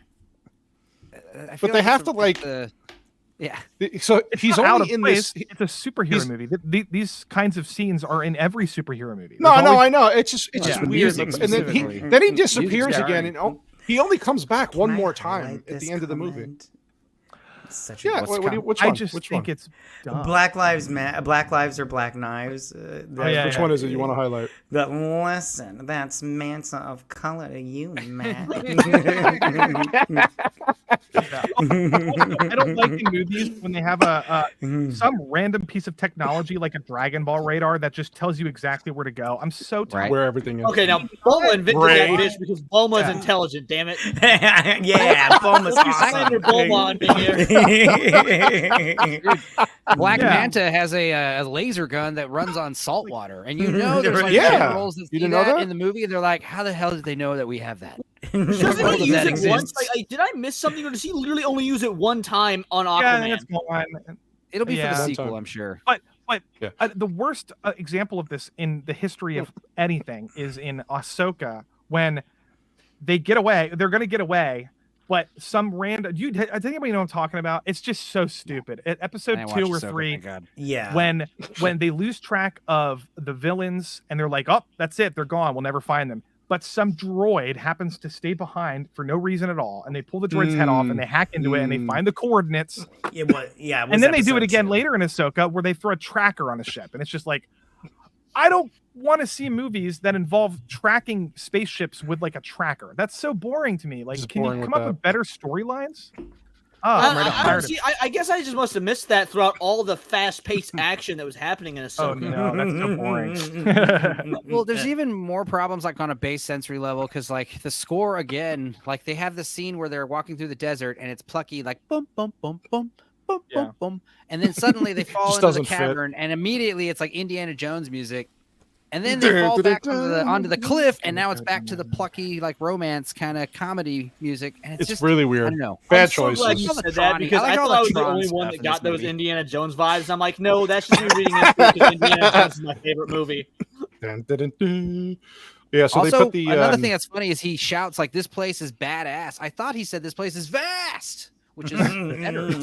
But instead he says water badass. out of him. This is a cool idea. I like this idea. Like, where are we going to find water? Well, she happened. Like, that's a pretty cool idea. Okay, yeah. And he's not, but he's not lying. They could have just peed on it, and they right, would have been true. fine. That was my first thought, but my also thought was like they put this in the movie because like all the girls and people, big Momoa fans, they all start squirming like, "Ooh, I would drink that sweat." Sweat is yummy. Essence of Momoa, spray it all over me. Oh my god! Real. It's part of the movie that started because here you get to see Aquaman starts getting real quippy with Mira, right? He like throughout their buddy adventures together, and like it was at this point when I was watching it last night, I'm like, I really am starting to dislike, because I was enjoying Aquaman early in the film himself as a character because he was very similar to the Aquaman we saw in the Snyder Cut, Zack Snyder's original vision. And as the movie goes on, he almost just further and further devolves into this quippy Marvel character to the point where he is not reminiscent of the Zack Snyder Aquaman at all. And I do like the Zack Snyder Aquaman, despite it being Momoa's probably playing himself, like many actors do. Yeah.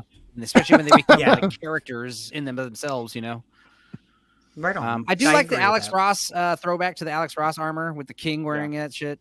Anytime Alex Ross is referenced, I'm all about it. They hold hands. Oh, isn't that cute how they hold hands accidentally? Oh my god, he touched me. I liked it. Yeah, it's okay. No, exactly. And that's another another thing. thing Go to Sicily. Hey. The thing that's so refreshing about this movie that you don't get is like sexual people having sexual attraction to each other, like normal people. Like you never see that shit in movies anymore. It's weird. If they go to our homeland, these people are so hot. Like walking around Sicily, everyone should be like, "Oh my god, look at them. What do they do?" Yeah, look at her hair. Singers. Yeah. So and again, this whole sequence just felt weird because they're trying to like show her this is what we were adapting talking about to the behind the scenes. It's weird. There's a scene missing. I swear to Christ, there's a scene missing between what we're seeing now and after the Indiana Jones wannabe scene, because out of nowhere, Jason Momoa is all like, "Seems you're liking these human dwellers," when there's been nothing to imply that she gives a shit about humans. Like, there's gotta be a reason that she eats the roses. She sees some pictures, but also what I do like is on a technical level, they play the Roy Orbison. She's a mystery to me. That's funny, Gord. That's funny. Yeah. But yeah, like she's a mystery to me. That song works both for the character Mira and the lyrics. It works great for Amber Heard too. Song talking about how like I know I got what you're putting down. Bro. Yeah. Yeah, and it's just this whole thing is, and then he's like, "Oh, I didn't know Pinocchio was a book." Okay. Oh wait, that line made me laugh. I won't lie. It was. Yeah. You based our survival on a children's book. He's like, "Oh, I got it from the movie. I didn't even know it was a book." Like, I was like, "Okay, that got me to laugh. I won't even lie." Yeah. So this is where he goes to another kingdom, right, to kind of get them to what the hell was the name of the fisherman? The Brine King, or no, Fish King. Sorry. Yeah. And he but obviously what's his name? Amistad. He's got the most recognizable voice. Like as soon as he starts talking, I'm like, 100%. You know who he is. Jimon Hansu. Jimon Hansu. Yeah, that's good. Then he kills him really quick. He's like, "All right, Queen, do the right thing here and raise the." It's like, whoa.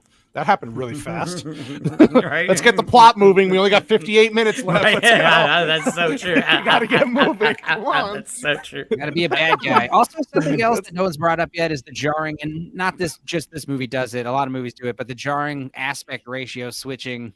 Dude, IMAX Beck said that to me, and I was like, "Yeah, why was it switching like that? It wasn't an. Was this an IMAX? You film the whole thing in IMAX. It's expensive, so just film parts of it. And it's honestly, do it all or nothing. Like ratio consistent.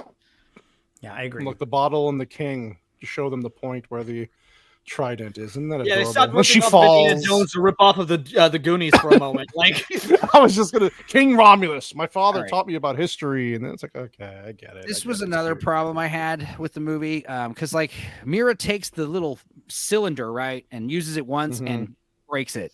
And it's like, oh, wait, we needed that. And it's a joke about how he couldn't remember anything. He can't remember. Something trident, right? That's the line. And then, but for some reason, they've held on to this empty glass bottle. And, it's like so vital to the look, the scene's interrupted by an explosion. Sorry. Scene's interrupted by a big explosion. Right. This part actually made me angry watching it because, and I don't know why. Like in movies like this, you're used to seeing national landmarks get destroyed and things like that. You know, whether it be like the Washington Monument, the Gateway Arch, shit like that happens in superhero movies all the time. But seeing these ancient Roman statues just get obliterated, I was like, "What the fuck?" Like I don't know why I had such a visceral reaction. No respect for history, goddamn our history, man. But also, I mean, it's another scene where it's like you said earlier, you have you barely understand the idea of the bottle pointing somewhere. Hooray! And before we can even like breathe, explosion. Boom.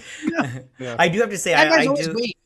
When they looked in the bottle and he was like, "That's our destination." I was like, "What, north?" I was like, it's like I did have a little. Are we, man? Yeah, I did have a little bit of problem with that because I was like, you're just going in northeast, southwest. What is it? Come on, just also depth wise, is 3 dimensions. You have to think in the ocean too. So yeah, exactly. What, was this movie in 3D? I can't remember.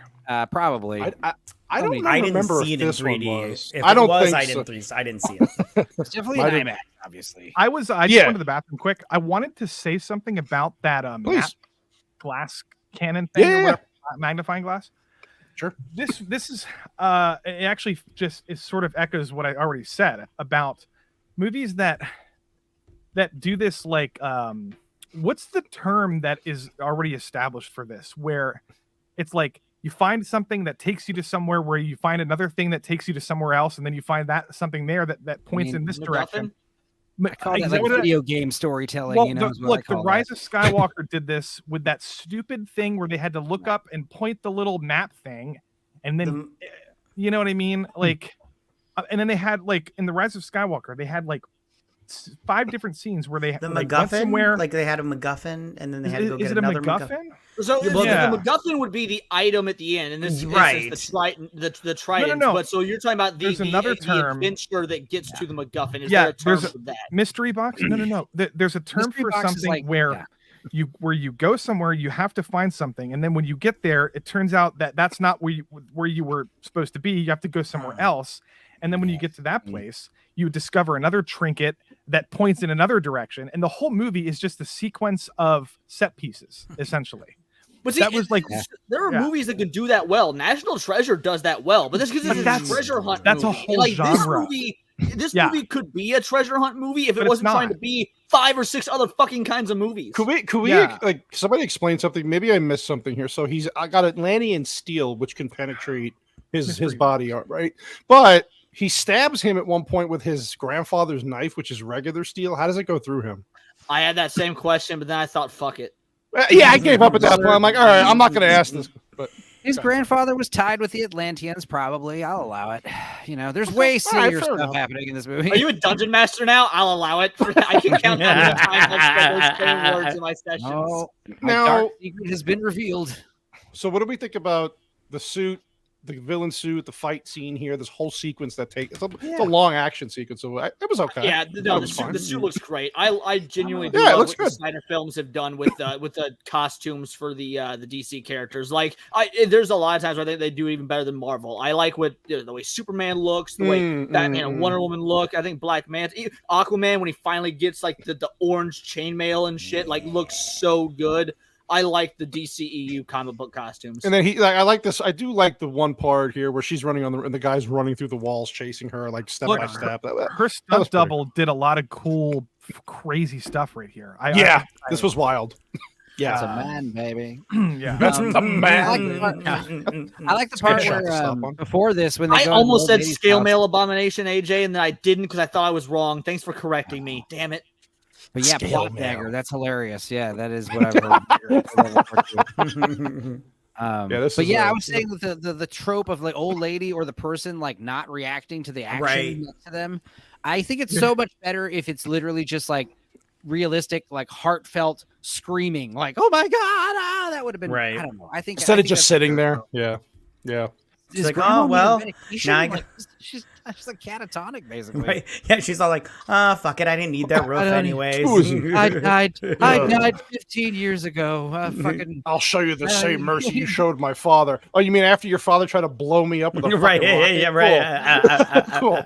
Also, Thanks, asshole. I remember thinking how cool it was that like they're fighting in like the wine cellar. And like they don't break any wine bottles. All right. And then of course she does her she uses the wine, yeah. And breaks all the bottles at once. And it's like, of course, you wouldn't have all those wine bottles set up for nothing. Dude, the wine scene is so cringe, man. I like the wine. Also, Amber Heard probably this whole movie had me whining, so I did not like this toilet scene. Wine. I didn't like this was definitely put in there for laughs. I didn't like it when I put myself in this person's shoes, but I thought it was funny. Like, you know, there's something that would have made this scene work. So when his head's in the toilet like that, I was like, you know what? That's kind of clever. He's an Atlantean, you know, he's trying to survive, and then he lets out this like it cuts away to show his body in the toilet. And I was like, no, you fucking ruined it. You ruined it. You know who used that toilet before you? I do. Some old Italian man just ate a lot of pizza and he's shitting in the toilet. You know, it'd be so funny if the end credit scene, I didn't see it, but it would be like some Italian lady trying to get that person's head out of their toilet. He's like, "Oh, I'll die. I can't. I need it." Yeah, and then he throws like what, this fucking chained cement ball thing at him, and he just falls down this cliff. And it was pretty goddamn. It was a pretty some hard impact against these rocks, and he's gone. That's it. Just gone for the rest of the movie. It's like, dude, he was literally in 3 scenes. In the whole fucking movie. Like Darth Maul. yeah. Oh, it's okay. Yeah, Darth Maul. No, yeah. Just quickly, the wine scene. Of course. I don't know if you could play for copyright. I just don't even bother. But like, basically, it's funny because if you watch it, she's exerting so much energy and she's screaming at the top of her lungs, and all she's doing is like putting wine and like throwing it at somebody. Like, it just doesn't. It makes me hate very, her. very strong wine, Lofty. It's like Italian wine, fresh wine. God damn it! Come on, Amber Heard sulfites give it more weight. Yeah. So they find out why they're being. So this coming up soon is we get probably the best looking scene in the whole movie for sure. But yeah, this is the whole, just, you know, this is the typical stuff you see in these movies. Like, oh, yeah, you're really worthy. And now I see why you're worthy. And after you kill the guy with the bell. But yeah, it's just typical shit. It's got to slow down everything. You get the generic dialogue. And now they're like. Okay, no, there's a point in this dialogue that's so fucking stupid because Aquaman's all like, oh, I killed his father. You know, his father was a pirate. And she's like, it's a dangerous line of work. He's like, I probably should have saved him. I was like, no, she just gave you an out. Mary just gave you an out. Yeah. Take the damn out. Then he wants to turn. He was a Like, pirate. no. Yeah, he's starting to see the error of his ways, Leon. Come on, give him some credit. He killed a pirate. First of all, he didn't even kill him. He let a dude who murders other people for a living die. What do you mean he's supposed to be a hero? Well, the other thing is he did actually spare his life right before that. He did. Yeah. So after he spared his life, he then was betrayed and the guy tried to kill him again. What's going to happen when he saves his life? The guy's going to try to kill him again. Yeah, you get like, at some point, you got to end that cycle. Yeah, you do. Lofty, you brought Lofty's a DBZ fan. It's like at the near the end of the Frieza fight, Goku's like, "All right, I'm gonna let you live as half a man, and you've learned your lesson." Frieza uses the last of his energy to try and kill Goku, and Goku's like, "All right, you done fucked up," and finishes the job. Like, and Goku got no qualms about it. He's not over here like, "Oh, I shouldn't have killed Frieza." Again, I didn't like that scene. So Willem Dafoe got found out, but I guess he knew the whole time. He was just playing him. He knew all along. And Willem Dafoe here goes said instead of treachery. Yeah. Sorry, treachery. But I was gonna say, like, but the scene before this with Momoa and Amber Heard, they're on the boat. That's where I started getting like he should have been villain vibes. And then this scene right here, I was like, he should have been Aquaman. This is where I started thinking like Patrick Wilson would have been a fantastic Aquaman. Damn. No way. Lofty's like, fuck that. If these roles were reversed, he's the most white generic white actor So is of Aquaman. all of Hollywood. No, Jason Momoa is Hold on. You're Milk taking a toast. lot away from Alden Ehrenreich right now. Like, you've got white in his name. What's the guy from Star Trek? What's that guy? I never remember his name. He just looks like everybody else. Chris Pine. Chris Pine. Oh, Chris Pine. I don't Yeah, know, yeah, yeah. Chris I'm Pine sure. is just like is like it's just sort of like I'd an allow it. amalgamation of every other like Matt, I'll allow iconic it. white actor. If you guys I seen don't the know. movie Carriers, one of his first movies, he really is He's great fine. in that movie. Yeah. Watch But that one. Patrick His big Wilson's monologue at the Like end. Chris Pine, he's got very expressive eyes, and that's what I mean. Like him and Bradley Cooper. I like an actor with nice expressive eyes. That might be a weird thing that only I care about, but Yeah, that is fucking weird, But Leon. Patrick God damn it. Wilson, Patrick Wilson just looks like a normal dude. Like if you're gonna look like Paul Rudd, at least be funny. You know what I mean? Like, Yeah. I mean, he just looks like a dad. Like I don't know. Hey, he's I'm not sure in real life the guy's funny. He probably just hasn't had any funny roles. fine. I don't know. no, again, Insidious made me laugh pretty fucking James hard. Look, if James Wan Paul's didn't, in that if one, James, right? if James Wan didn't employ Patrick Wilson, what movies would he be in? Come on. Yeah, I agree. I mean, I agree. I mean, got he's this in milk every toast. James Wan horror movie, and he's in this movie, and then he hasn't been in anything since what? The Watchmen. Is Insidious or Sinister the one with Darth Maul? Which one's the one with Darth Maul? The Darth Insidious. Maul demon. Okay. Insidious, okay. I think. Yeah. Yeah. Yeah. The No, Darth Maul demon is Again, so I think this is the best looking sequence in the whole. Like this is where It is very James good. Wan's roots come in because of the Yeah, whole I really like this. creepy scene. element. This was filmed well. Yeah. But also, like, shots. these creatures don't really seem to be that dangerous because they just, I mean, it seems like it's They're a sticky dangerous, situation to okay? be this surrounded by, They're giant afraid of Yeah, light. it's- Goddamn it! Yeah. Yeah, these creatures. This was the Aquaman New 52. This was the first story arc, was the trench, and this scene is kind of like the first page of the but it's not Aquaman, it's a bunch of fishermen. I really wish they would have made the trench the bad guys in this movie, because it would have been a much it would have been really Sequel. good. Or at least I Sequel liked. date. Maybe in the next one they'll make them. That's how they And always they- think, these producers, you know? I thought maybe I'm wrong because I thought these were feral Atlanteans. Yeah, but that's not how Some what of them they are. devolved. Some of the Yeah, they Atlanteans devolved. devolved. I mean, into this- crab this- people Oh and yeah. stuff. The reason, How the does that reason work? I'm asking is because like I think these make a cool obstacle, but if they are like, are they mentally feral or are they able to plan and stuff? Because I don't know if you could. They're like a hive mind. They have a queen. Okay. So like, but they don't play into that with this, obviously. But yeah, How did they I devolve? used to play bass for in- mentally feral. How did they change so much in like what, a couple thousand years? Like, because they were. Yeah, They were. I just assumed it was like feral ghouls in Fallout. They just kind of Is it lost their because of the mind. magic, maybe? Because they got infected with magic. That's what made them breathe underwater when the Atlantis fell. Right? Am I wrong about that? Like, yeah, each- that's what they said. She explains that, Yeah. like how Yeah. each. Yeah. So maybe that's why they have bizarre evolutionary properties too. yeah, maybe. The underwater look scenes cool. I'll were give you shot that. They well. look- Yeah, I I mean, agree. these scenes were Aquaman, shot really well. Like the character design, they look cool. Like Yeah. it's something that is. I'm afraid of water. That's one of the few things in life I don't get. I don't even take. I take showers. I don't even take baths. Like I don't like water. I like lakes. I don't like swimming pools. Nothing. So when I watch movies like these, it genuinely does feel like a horror movie at times. I had a panic attack watching Finding Nemo once. So looking at these monsters, I was like, these are cool looking creatures. These actually would frighten me in a different movie. So they you're get to basically like this. Bruce Willis in Unbreakable?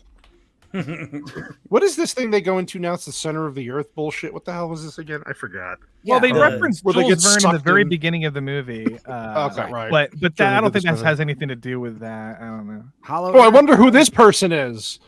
Don't Yeah. know. Yeah, Look, he's like, definitely what the saw that fuck is coming. this place? This The is hits called don't lie. This is called the Hidden Sea. Oh, that okay. Thank you. Yeah. Thank you. I just look at like. No, I you like know, how they say the hidden sea and the then head comma at the Earth's core, not to be confused with the other hidden sea. You're gonna head off. I thought it was so you didn't confuse it with the Hollow Earth from the legendary Godzilla films. Like right. Oh god. Yeah. So then obviously we get the mom's back. Look, mom's been hiding the whole time. Hey. Yeah. Hunty it's says, supposed to- Leon, you should see the chimera animal that lives deep in the sea and tag me. And if I don't know what you're referring to, but like if you can tag me in a photo on Twitter or something or send it to my Discord, like Yeah, this send just it. sounds terrifying. But I don't even know what you're talking about. But I'm Oh, down. poor Leon. What is it? If you told me there was some kind of crazy monster living at the bottom of the ocean, I wouldn't even think twice. I'd be like, sure, believe it. totally. What do we think about this scene with the reunion though? Like, did it hold emotional weight for people, or were you like, what the fuck, man? Distracting contact lenses. Other than that, also, it's very hard to hug this creature, this woman, this outfit. It's very hard to like wrap your arms around her with all the spines. And the mom. I feel like this is just as bare bones like emotional feelings as possible. Like they didn't develop her character at all. No, it was clear that she wasn't dead. The whole movie was so obvious. Of course. And it's like, oh, they killed her. As an audience person, you're just like, no, they didn't. They never showed her death. She's not dead. Clearly, they said that, so they killed her in the trench or whatever. But it's like, no, they didn't. This is a movie. They're gonna do a switch. They'll bring her back. That's how I felt watching it. I don't know. I knew more she wasn't universal dead. than a mother's love. See, I'm right there with you, Lofty, but I was okay with it because again, it subverts the typical superhero thing of the parents are dead. So like, I was okay with it. Yeah, I never also, thought of it two birds that with way. one stone because the girl. At least you're picking adults, AJ. It's not also, Nicole Kidman is such a good actress, but she's just given a bad script here. She can't do it's just anything the with script. This part where they tell, she asks about the father, and it's she's like, good there when she's being emotional. But but I don't know, man. She's fine here when she's crying. Yeah, but it's just like if she had more development, I would care. You would feel more towards the. Yeah, I totally get it. Totally get it. I mean, that's her job, is to get paid a buku sums of money, put on a weird costume, and then cry in front of a camera. I mean, dude, it's such she a was weird, so cool good job. in The Northman. Have you seen that movie? Yeah, The Northman? I loved it, and I love her in Birth. Dude, yeah. Birth. Is that was a Willem weird Dafoe movie. was that's a weird movie. I think Birth, she's fantastic in that one, dude. This is where we get the speech. Atlanta needs more than a king. It needs a hero. You get that. Northman ruled. Northman was great. Sorry. Yeah, Nosferatu. Amazing. And Willem Dafoe showed his little cock and balls. In that one. Yeah. Thank you, AJ. And then it was pretty big, actually. He slapped it. It was pretty big. No, I watched The Northman. I really enjoyed it, but I watched Barbarian first by accident because I thought that The Northman was. They both came out around the same time. Like, clearly the movie is called Barbarian. No, it was a very different movie. No. That's funny. Yeah, this is where. What the hell is this creature named again? The fucking Julie Andrews. Julie Andrews. Yeah, this is Right. where he tries to get the trident, and she's defending it. And no, yeah, the voice. As soon as I heard it, I was like, "Oh my god, is that You knew Dame immediately. Judy Dench?" And then I looked it up. It's like, no, it's Julie Andrews. Even crazier. Holy shit! Yeah. And basically, she just keeps blocking him from getting because he's just not worthy, right? And then he does. Now, let me understand something. When he can hear the animals, what they're thinking, can nobody else do this but him and the previous king at Atlantis? Is that like the whole theory here? Yeah. Okay. I'm just curious. I mean, and to be fair, that's in at least the comics I've read. Only like while all Atlanteans can like do water shit, only Aquaman can control sea life. That's his birthright as the king. So he feels you. Well, I got a clip here. We're gonna.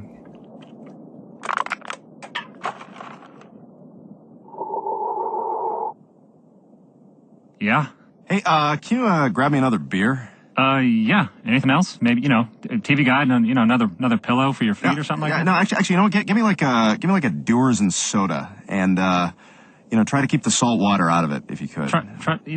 Try to keep the salt water. Yeah. We're surrounded by salt water. I don't, it's a little bit difficult. I know. I'm just saying try. Yeah. Okay. I'll try. Yeah, you want me to wipe your ass too? Oh, wow. That's a helpful tone. Yeah. I'm just saying, you're kind of abusing your powers a little bit, don't you think? Actually, this is all time that could be spent getting me my beverage. People sleep on how nerdy early Family Guy really was. Like, clearly, it wasn't bad. It wasn't bad. Dude. I had to play that clip. That was funny. I was gonna play. There's another clip I wanted to play, but it made grape jokes, and I'm like, you know what, YouTube. There's this one early Family Guy clip where you see Iceman he travels to a gay bar or whatever, and his parents get all upset, and they're like, who the fuck in 2001 or whatever even knew who Iceman was, let alone used his real name Bobby? Yet they threw those references in there before it was ever pop culturally normal. I really like early Family Guy. So this is where he basically tells the whatever the fuck it is that she's not worthy. Carathan, sorry, thank you, Matt. Thank you. I knew it started with a K. I was trying to remember. Yeah, I just forgot. He's not worthy and why he's doing this, and he goes, "Oh, screw you if you don't like it." Okay, you could go get the trident now. Yeah, because she's like, you can hear me, you can understand, me, and then she's like, all right, I got a buddy I can talk to now, so go ahead, take it's it. been forever. But she does say, if you can't take it, I'm going to eat you. Right? Yeah, I'm famished. Yeah. Also, just the King Arthur stuff, Sword in the Stone style. Remove the trident. Yeah. He gets the power. He gets the ability to talk to the fish. Hunty thinks I fucking hate it. That is a devilfish. Yeah. Yeah, that fish, the Chimera fish. Yeah, it's scary. And then we get the costume. He now, looks so good. Oh, I should. What do we think about the costume here? Like it's so good. I like it. I mean, amazing. Yeah, it's good. Looks good. Yeah. Matt's feeling it now. Yeah. All right. No, I was just cold earlier. It's like freezing in my office. Yeah. And then I like this guy's helmet too. This guy.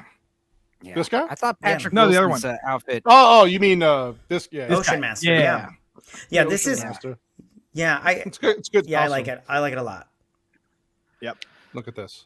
It's the abyss. Dare I again. say I thought Ocean Master's outfit was slicker than Aquaman's? I don't know. Silver, the purple. Way. I don't know. AJ this hated part, this part. AJ, I don't know why you hated it. This is the best part of the movie. It's actually the most entertaining part of the movie. Yeah. Yeah, it's so good. How can you I hate can this tell part you and guys like soon. everything else? I will bring up soon my favorite part of the movie, which is I guess let me tell you guys, like, put you guys in an actor's shoes for a minute. Yeah. You're Willem Dafoe. You're a prisoner of war. You're being held captive, and you're being forced to watch like two battling armies, and a giant Lovecraftian Leviathan literally erupts out of the ground, right, with crabs, claws, and tentacles, and it starts destroying everything in sight.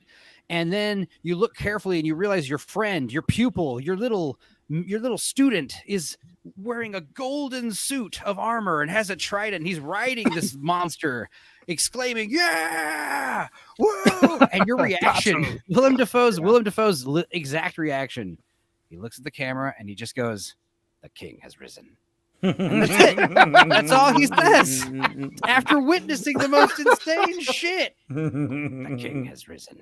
That's all he's got. Like I said, dude, he's kind of phoning it in. I gotta say, that's my evidence right there. But holy Lord, I laughed so hard at that scene. But it's so awesome and ridiculous, and the creature design is badass. Do you think he already had gotten the phone call about Spider-Man No Way Home and was all like, "Come on, let's just wrap this up. I got places to be." It's over with. Grandkids, man. I got grandkids to think. I hated the giant monster talking mad shit, but then gets ultra power magically weapon because he can understand. Oh, he's he's got the power, man. Dude, everyone needs a friend, baby. Yeah, she gets to eat now. She's like, She's fat. She's not famished anymore. Yeah. I mean, typical women, they got to eat everything. This must have cost so much money, this sequence. Oh, this scene, there was a lot of CGI in here, man. Holy shit, yeah. I can't even, how long, imagine it was a long trying scene. To coordinate this. How do you do it? How do they make stuff like this? I don't know. Well, I mean, we saw this movie. There is no coordination here. You can't really tell who's these guys. And who's we don't know what's going on. I'm just saying. To be fair, like jokes aside, massive CGI shit like this, where there is a lot of moving parts, I do think it's not because Marvel has cheapened CGI in films. I think that we don't appreciate moments like these that it can be really well done. Like I was arguing with someone on Twitter the other day about a tracking shot in a CGI film, and I was like, and these guys like, you gotta be joking calling this a great shot. It's all CGI. I was like, yeah, but to have a camera flow in one seamless shot in and out of all this stuff, CGI or not, that is still an impressive shot. It still takes a lot of work. So yeah, like from a perspective of just appreciating the visual effects artists, like this is clearly an insane movie sequence. Like there's not a lot of movies like Endgame has a similar thing with more better directing probably, like the ending to Endgame with the big battle, of course. Yeah, but I mean, they finally oh, how cute. She rides off in a whale. Yeah. Well, I was going to say, like, the thing is, these movie studios, I don't care how good or bad the movie is, like, they have insanely talented people working in the character design and concept artists. Like, these people can draw you the coolest looking alien monster in, like, an hour. Like, they're paid to do that. And when they get Well, paid hold to on. flex, on these CG scenes. one Oh thing- my god! Vex is alive. Vex is Hey, alive. My internet just came back. How was it? Oh my god! You've been out this whole time. She staged this. She wanted to come back the last 20 minutes of the movie. There's a snowstorm up here. That's why. No, there any here's reindeer? why I don't think she staged it, Cannoli. Because why the fuck would she put herself through watching? I was gonna this say, movie yeah. only Well, night? she's gonna come back for the trivia. That's why. No, just in time. Can we talk about how the first time Amber Heard kisses Aquaman, she Things wraps that leg around him and kind of Yeah, straddles him yeah, too? That Yeah, hip yeah. thrust a little bit. hip Oh thrust. yeah. Yeah, she wanted it. She wanted kiss to shit on his signal. bed. It Wait would till you just see what I float do in to the your ocean. movie. It would just After float in watching the this ocean. movie, I get it. I've was been harping on attracted how Amber Heard and Jason Momoa have no chemistry in this movie, but thinking back on it, I totally forgot. Wasn't it this film where he supposedly was coming to set dressed like Johnny Depp to fuck with her and shit? So I think that was probably big. That's I didn't know that. That's good. You had never heard He that? was ripped I never heard that. That's Yeah, good. dude, I thought it was Amber Heard fake says, news. I don't know if it's true, but she claims that Momoa was a dick and he would come to set dressed It as was the Johnny second Depp. film. Teasing her. Second film, not Second- this one. Because Oh, they had the second, okay. yeah, they hadn't I filed heard for on this divorce first yet. one. I heard on this That's- first one he was teasing her though. I heard he ripped pages out of some book she was reading, which is like, Yep. whoa, that's Yep. crossing the line, dude. Yeah, Yeah. That sounds like That's That not sounds like crossing the leading line. man That's him syndrome establishing right there. dominance. He is the king of Atlantis, and he will do as he fucking pleases. right. Yeah. Thank Honey you. Badger takes what he wants. So they Willem fight Dafoe. on this thing. You know how much money I'm getting for this? Just to sit guys, here. listen. I could pay off all 12 of your lawsuits, but I'm not fucking gonna. He does have a pretty cool costume here. I'll give you that. Like Lofty said, his helmet, and his costume work. Yeah. It works Yeah, well. like- He looks like a dragoon. She's like, have you if ever he- played if like he- Final Fantasy? Yeah. Yeah. He And then does. she's like, if he loses, Silver I'm guy. shitting in his bed. Well, yeah, like and it's this is where he learns that move, Matt. Your favorite move. Yeah, with the good trident. sound effects. Good sound effects. Yeah, Yeah. he kicks his ass, obviously, and Yeah. yeah. Ooh, that looks like it hurt. I wish there was more of a fight between these two because it seems like King Orm doesn't. He goes down like a bitch. There was really kinda- not yeah. a fight That's a here good at shot. all. That's That's a good sick. shot. Now this is very Zack Snyder, right? I think I Good don't know how call. much influence Zack Snyder had on this movie. I'm not sure. Probably a little bit, maybe. I don't know. In terms Zack Snyder was the reason that most of, or at least not most, but like some of the main cast was even given the roles. Like he picked out Yeah. Jason Momoa, he picked out Amber Heard. So I think there's like a residual influence, but James Wan took a lot more of the helm, and that's why there's so many inconsistencies between this film and Justice League. I definitely want to you see mean Amber Justice League's Heard's good, and this audition film tape. exists. Wink, wink. Get on your knee. Oh, sorry, wrong tape. He's like, well, what the fuck? She did what to his bed? Again, it's Does like it float if it's underwater though? you know what's bad when your mother comes up and's like, look, you have somehow outdicked Momoa. Momoa is less of an asshole than you. That's how bad Yeah. it is, bro. Like, He's like, oh, yes, you have been misguided, my son. Yeah, Yeah, you're this with is like- him. I am, you piece of shit. yeah. She tries to do the motherly thing, and like, I love you both, but I kind of like him more. You're 'cause still I- going to And jail. then- yeah, you gotta go. See you gotta- jail. Yeah, Yeah, you gotta go to jail now. yeah. And then he's like, oh, when you're ready, we'll talk. I don't Right?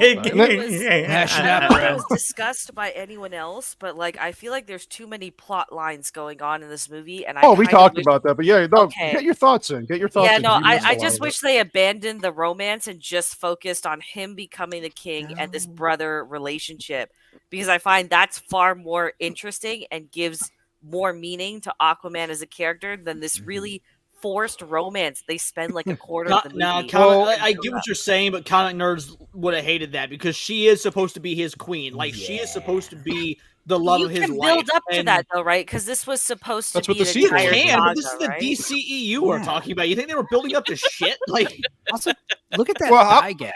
Good and lord. I like Yeah. the DCEU movies. I'm saying that. But like, well, how about you have the main villain in it, and he's not in the 3 fucking scenes that last. That's the 5 other minutes. thing too. Like Manta's really, if he feels kind of wasted, even his origin is Big meh. time.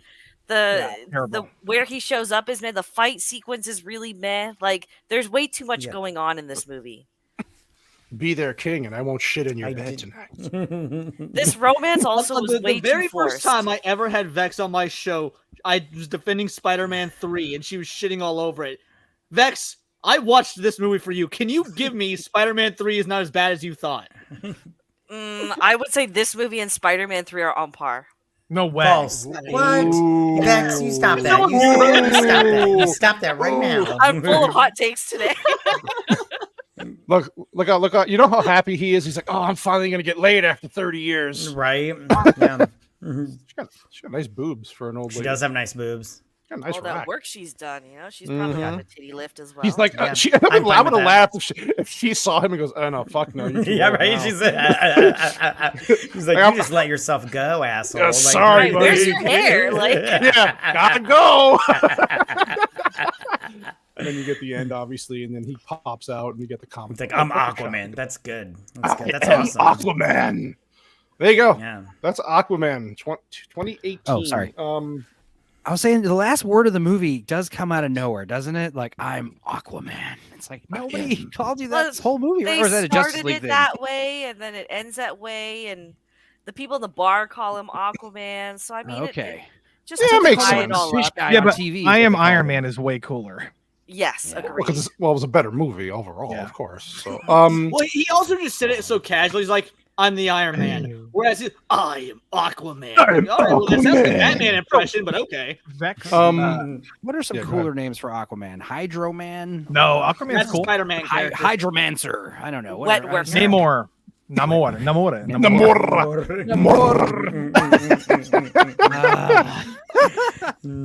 well, Vex, Sadly, since you're Namor here, is based in the comic books, and they kind of it was ruined shit. Oh, the movie was fucking. Since you're here, Dude, Vex, in the trivia when you're ready. Sorry, go ahead. Sorry, go No, ahead. no, finish, Well, in the finish. comic books, Yeah. Namor is part of the Illuminati. Really? Yeah. Oh Yep. my He God, is. it's such Yeah, a they cool really fucked storyline. that whole thing up. God damn. Yeah, they dude, messed it's that it's Namor, it's Reed Richards, Well, like- it's Professor X, it's Doctor Strange, and it's T'Challa.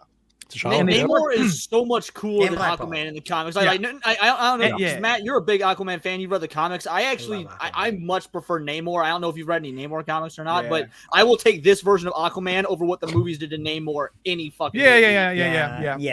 Yeah, of course. Fish Yeah. boy.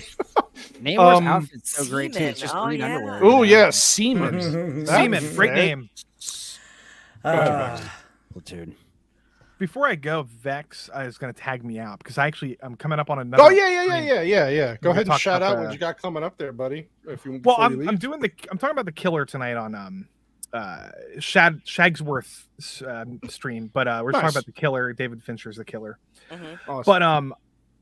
But in general, I don't even know, dude. I think I'm doing a New Year's stream, a Christmas stream, and then maybe we're talking about The Boy and the Heron, Miyazaki. Whenever I can find people that have seen it, so I can talk to them. I will go see it. I keep just to telling be you, on I've that seen panel. it, Lofty. I saw it opening day. Well, the thing is, yeah. Here's the thing. I'm trying to get people who are hardcore mega fans of Miyazaki to talk about Gotcha. it. And it's like, if that's you, let me know in the DMs. I can't remember. yeah, absolutely. I've seen Yeah, every yeah. Miyazaki film multiple times. Yeah, people keep canceling this. I'll have to hit you up where it's Paradise. But no, what I wanted to say before I go is sure. There's this interesting. It's not really interesting. It's just like, okay, so if you compare this to Avatar with the underwater, I mean Black Panther too, with the underwater stuff also. Actually, this did better underwater stuff I think than Black Panther even. Oh, for sure. But, This had color. Yeah. But if you compare both of them to Avatar, it's night and day.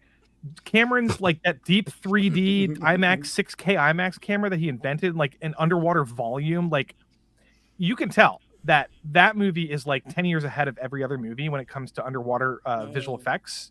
Yeah. And shooting underwater. They're actually shooting underwater. They're not shooting above water and then adding flowy hair. Right. They're doing underwater, everything. You know what I mean? They're actually doing it. So yeah, I think you can tell. That's what I think we should be demanding of Hollywood. It's like people like visual effects. I don't have a problem with like Planet of the Apes movies. Like they're awesome. But when it comes to like Hollywood should be striving for perfection and innovation, like Peter Jackson did, very much like George Lucas was doing, and then with James Cameron is doing with Avatar. I think we should not praise movies like this that just throw CGI at everything and don't really give a fuck about like, making an interesting movie with interesting action films. I don't know. I just think it's an interesting conversation because, like, I agree with you. Actually, you know what I mean? Lofty. Yeah. I watch this movie and it's just Would you prefer a return? It's just popcorn. To would you prefer a return to practical effects, or are you hard set on no, not at all. Well? 100% CGI. I think the Planet of the Apes trilogy is unbelievable. I love that trilogy. I think it's amazing. I think what they did with motion capture is revolutionary. I think what James Cameron is revolutionizing technology.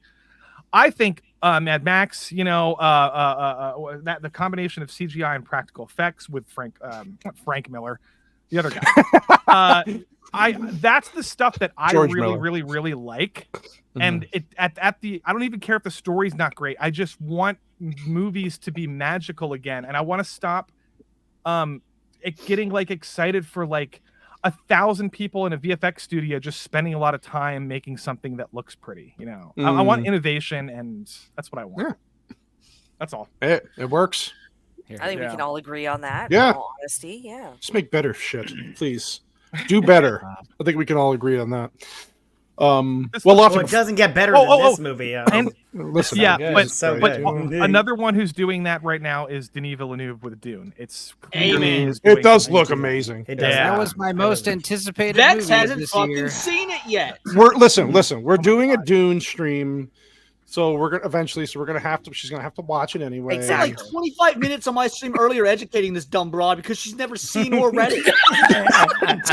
I love it. Yes. Oh my! Hold on. I'm not dumb for being into the. You're not sci-fi dumb. You're misguided. You're misguided, Max. I'm sure you've got access to Audible. Get the audiobook for Dune, if nothing else. For sure. Yeah, Dune's great. You should read it. Wait, hold on. Before Lofty goes, did you know that in the Wonka, the Oompa Loompa in the new Wonka movie was named Lofty? Yeah, he says, "My name is Lofty." They call me Lofty. Lofty. I was like, I think you should sue for I copyright name claim. How dare I've never met another person that calls themselves Lofty before, so that's there funny. You go. Maybe I could That sue. is funny. That is freaking hilarious. Oh, also Lofty Pixels. There's a guy, friend of ours, Tyler Wolf with 2 F's. Tyler Wolf. He's a huge Miyazaki guy. Oh, yeah. Oh, nice. There you go. He just did a video about Boy on the Heron. I was trying to do a panel with Camelot, Krista Nova, and Melanie Mack, and it just sort of fell through. So now I have to reevaluate and find people. So I'll be in touch. I'll be in touch. All right. We'll see what's going on.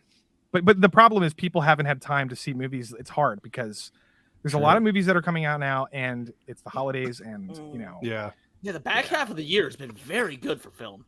And the Miyazaki movie is not in every theater. You might not even be in your theater. Right. Really? Did it not get a wide release? Not until like this weekend. There's other ways to get it though. I didn't realize that. Yeah. I'd rather go pay to see a Miyazaki for a movie like that. I agree. For sure. Yeah, it's worth paying the ticket worth price. supporting. Yeah, animation. I agree with that. Good animation. I agree there. I agree. Definitely. Anyway. Especially it needs it. This is the most expensive Miyazaki film ever made. And it's the highest grossing ever in the U.S. Yeah, it's killing it right now. So, it's crushing. Yeah. Pretty amazing. Yeah. That's awesome.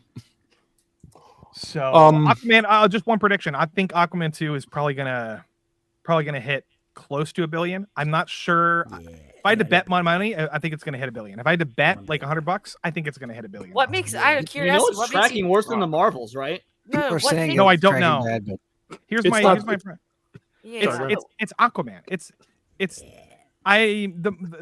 The Marvels is not that's that's like betting against like the Lion King too. For like, I'm not gonna do that.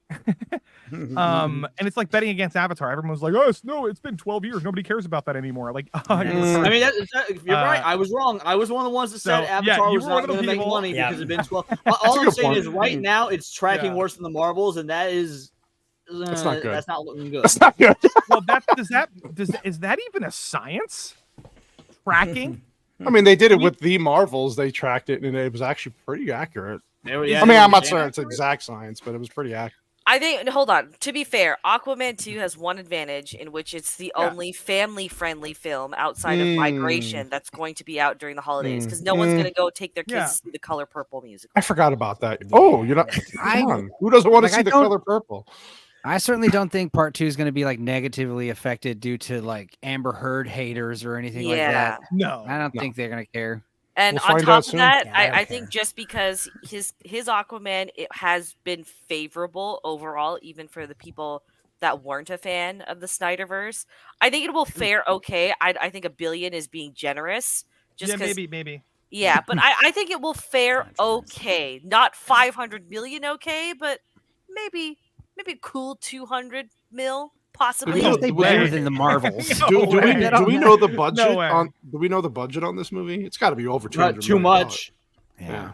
Like, all these fucking superhero blockbusters have budgets that It's are too way much, too yeah. big. Yeah. To be fair, also Aquaman 1, like it killed it in the international box office. American viewers didn't want to. That's a good point. that big She's on right. it, so- Yeah. Sexy people having sex appeal. It's a powerful tool, especially in movies. Also, I mean, that's why I won't go see it. So Yeah, well, Warcraft also killed it internationally, and we never got a sequel. So I would much rather get a sequel to Warcraft before we get Aquaman 2. But that's just I hated that movie. Oh my god. I thought that was a bad It's adaptation. just yeah. God damn you, Leon. Well, anyway, Lofty, thank you I again gotta bounce. for showing up, and I appreciate you. pleasure. Bringing you on again, and always like to have you on again in the future, buddy, if you're willing. Oh yeah. I'm always hopping around. Awesome. So, sounds good. His information's in the description. Check him out, and thank you again for showing up. Bye. You're welcome. I'll be on my. I'll be on this Wednesday. On my YouTube channel. I do regular streams every Wednesday at 8 p.m. And other than that, yeah, I'll be. You'll be on Zax's this Wednesday too. Oh shit! Yeah, I'm debating you. Oh, and Barbie? Platoon about Barbie on Zach's stream. I'm not even debating. Nadia's on your team, on your team. I know, but it's not going to be like Avatar because I'm not passionate about Barbie. Except for Ken, I'm really not passionate about the movie. But like, it'll be a conversation more. That'd be a fun show. I think I'm on pro Team Barbie, Team Pro I Barbie. think it's a good movie, but it's not. I would be. I think Barbie gets It's a one lot that'll more be flack talked about for a long time. I'll give it that for sure. You're all insane. Yeah, I Barbie. fucking Well, we'll appreciate find it. out. I have no idea. We'll find out on Wednesday night. Yeah, Zach's stream. looking forward to that. All right, bye guys. Next, you don't All even right, have a guys. video of Barbie. You haven't fucking watched her Red Dune. Listen, She you will. can't- She will. Yeah, I will. It hasn't gotten around to it. Okay. By the way, thank you, Blue Collar Loser, for your super chat. I do appreciate you. Bless you. And can't wait to catch the replay. Movie is silly and fun, but at least it's not full of the message, just a popcorn flick. Momoa is enjoying himself. To be fair, it does have a little bit of message. Yeah, the because they race environmental swapped shit, yeah. Aquaman. Oh, yeah. So Anyway, But it's fine. Bexington, your lovely trivia lady. all right. Okay, so this movie came out December 21st, 2018. It debuted alongside Bumblebee, that Transformers movie. Oh, wow. It debuted at number 1 and it stayed at number 1 for 3 weeks. It was also the first DC extended universe movie to cross 1 billion. The first DC movie to cross 1 billion was The Dark Knight Rises back in 2012. Other than that, the breakdown, like domestically, this movie so overall it made like $1.1-ish billion, but almost 71% of that was from the international markets. Killed Wow. it It's a internationally. big difference. Wow. Yeah. All right. Jason Momoa specifically requested Oh, God. Here we go. Here I'm we not go. high. I'm not high. No. No, you don't have to be. You still never get names right. Go ahead. I'm sorry. Go ahead. Tamura Morrison, one of Momoa's acting idols, for the role of Arthur's father, Tom Curry. Oh wow! So I guess every now and again, Momoa can make some good decisions. Yeah, once in a while. Not often. But then who decided to put that guy in that wig in the beginning of the movie? Like, Oh, that was that- a bad decision. That was definitely James Wan, 100%. 100%. During the duel between Arthur and Orm, an octopus plays a drum solo. According to the writer and director, James Wan, this octopus is Topo, Aquaman's octopus sidekick from the 1950s and 60s, who was able to play musical instruments. Wan was initially unsure about putting Topo in this movie, but was inspired to do so after watching Mad Max Fury Road, saying, quote, "If that film could have a guy playing a flaming guitar, I'm going to have an octopus drummer in mind." Yeah. Right. I love both. I love both. What? You stop that. You stop that. I'm sorry. Paired with her jellyfish dress, that shit was fucking horrendous. Oh my goodness. All right, we can't talk anymore. We're done. We're done. The drummer, octopus drummer, and flaming guitar guy. You know, put them together. Do a band together. Yeah. Well, you better get ready because Topo is going to be in the second movie. He's I hope so. Yeah. No, he is. He is. But can we get Gary Oldman as Sid Vicious on the bass in that band though? That way we've got a nice round, selection of I like that instruments. idea. Yeah. Because that is something that is kind of lacking in this movie is like the fish friends. Like, yeah, you could talk to fish like vaguely, and the only thing that actually gets a character name is the big sea monster. But yeah, where is his sidekick killer whale or his little sea urchin buddies that we see as recurring characters? Well, we did see the clip. He's just asking the fish to get him beer and right. Snacks. I want to see actual. I know this sounds weird to say out loud, but I want to see like actual connected relationships with these fish. Like, I mean, well, in the second movie, he will have so. Storm in the second movie, which is his seahorse. Yeah, his seahorse from the animated cartoon. Right. Yeah. So Storm will be in there, and Topo. Okay. All right. Okay. Yeah. Fair enough. When Arthur and Mara find their sea craft, the Annabelle doll from James Wan's Conjuring film franchise. Yeah, you said that. Oh, okay. That's well, awesome. I wasn't here for that. Okay. It's okay. No, I just like that you pointed out because I was like, yeah. Jason Momoa is surprised to be cast as Aquaman because the character in the comic books is a blonde-haired Caucasian who looks a lot like his co-star Patrick Wilson. Executive producer Zack Snyder wanted to break the barrier of not having any mixed-race heroes and knew that Momoa was the only choice to play Aquaman. Well, I'm glad that I'm not the only one who thought that, because I was talking about multiple times how I thought Patrick Wilson. Still thinking, whatever. Yeah. According I didn't realize there was a barrier of mixed race heroes, but I mean, Halle Berry is still, I guess, didn't break that barrier in 2001 or anything. Well, this is why, also they make him Polynesian because, they have a deep connection to the sea. So it's perfect that I'm this kind of guy in this film, kind of when they were promoting. Also, Zack Snyder's his daughter's favorite film was Moana, and he's like, in honor of you, baby girl. And she still went and offed herself. Yeah. Well, the thing is, I'm glad that I kind of saw this movie only on base level kind of. I didn't read any of the trivia about it because I knew A, you were going to go about this, but B, I was just like, I should just kind of just have my surface level thoughts about this film, as opposed to I love when other people bring trivia. To be fair, well, yeah, digging deep is fun, but I felt for That's this what one, she I was said. like, maybe I'll just watch it twice. I got you.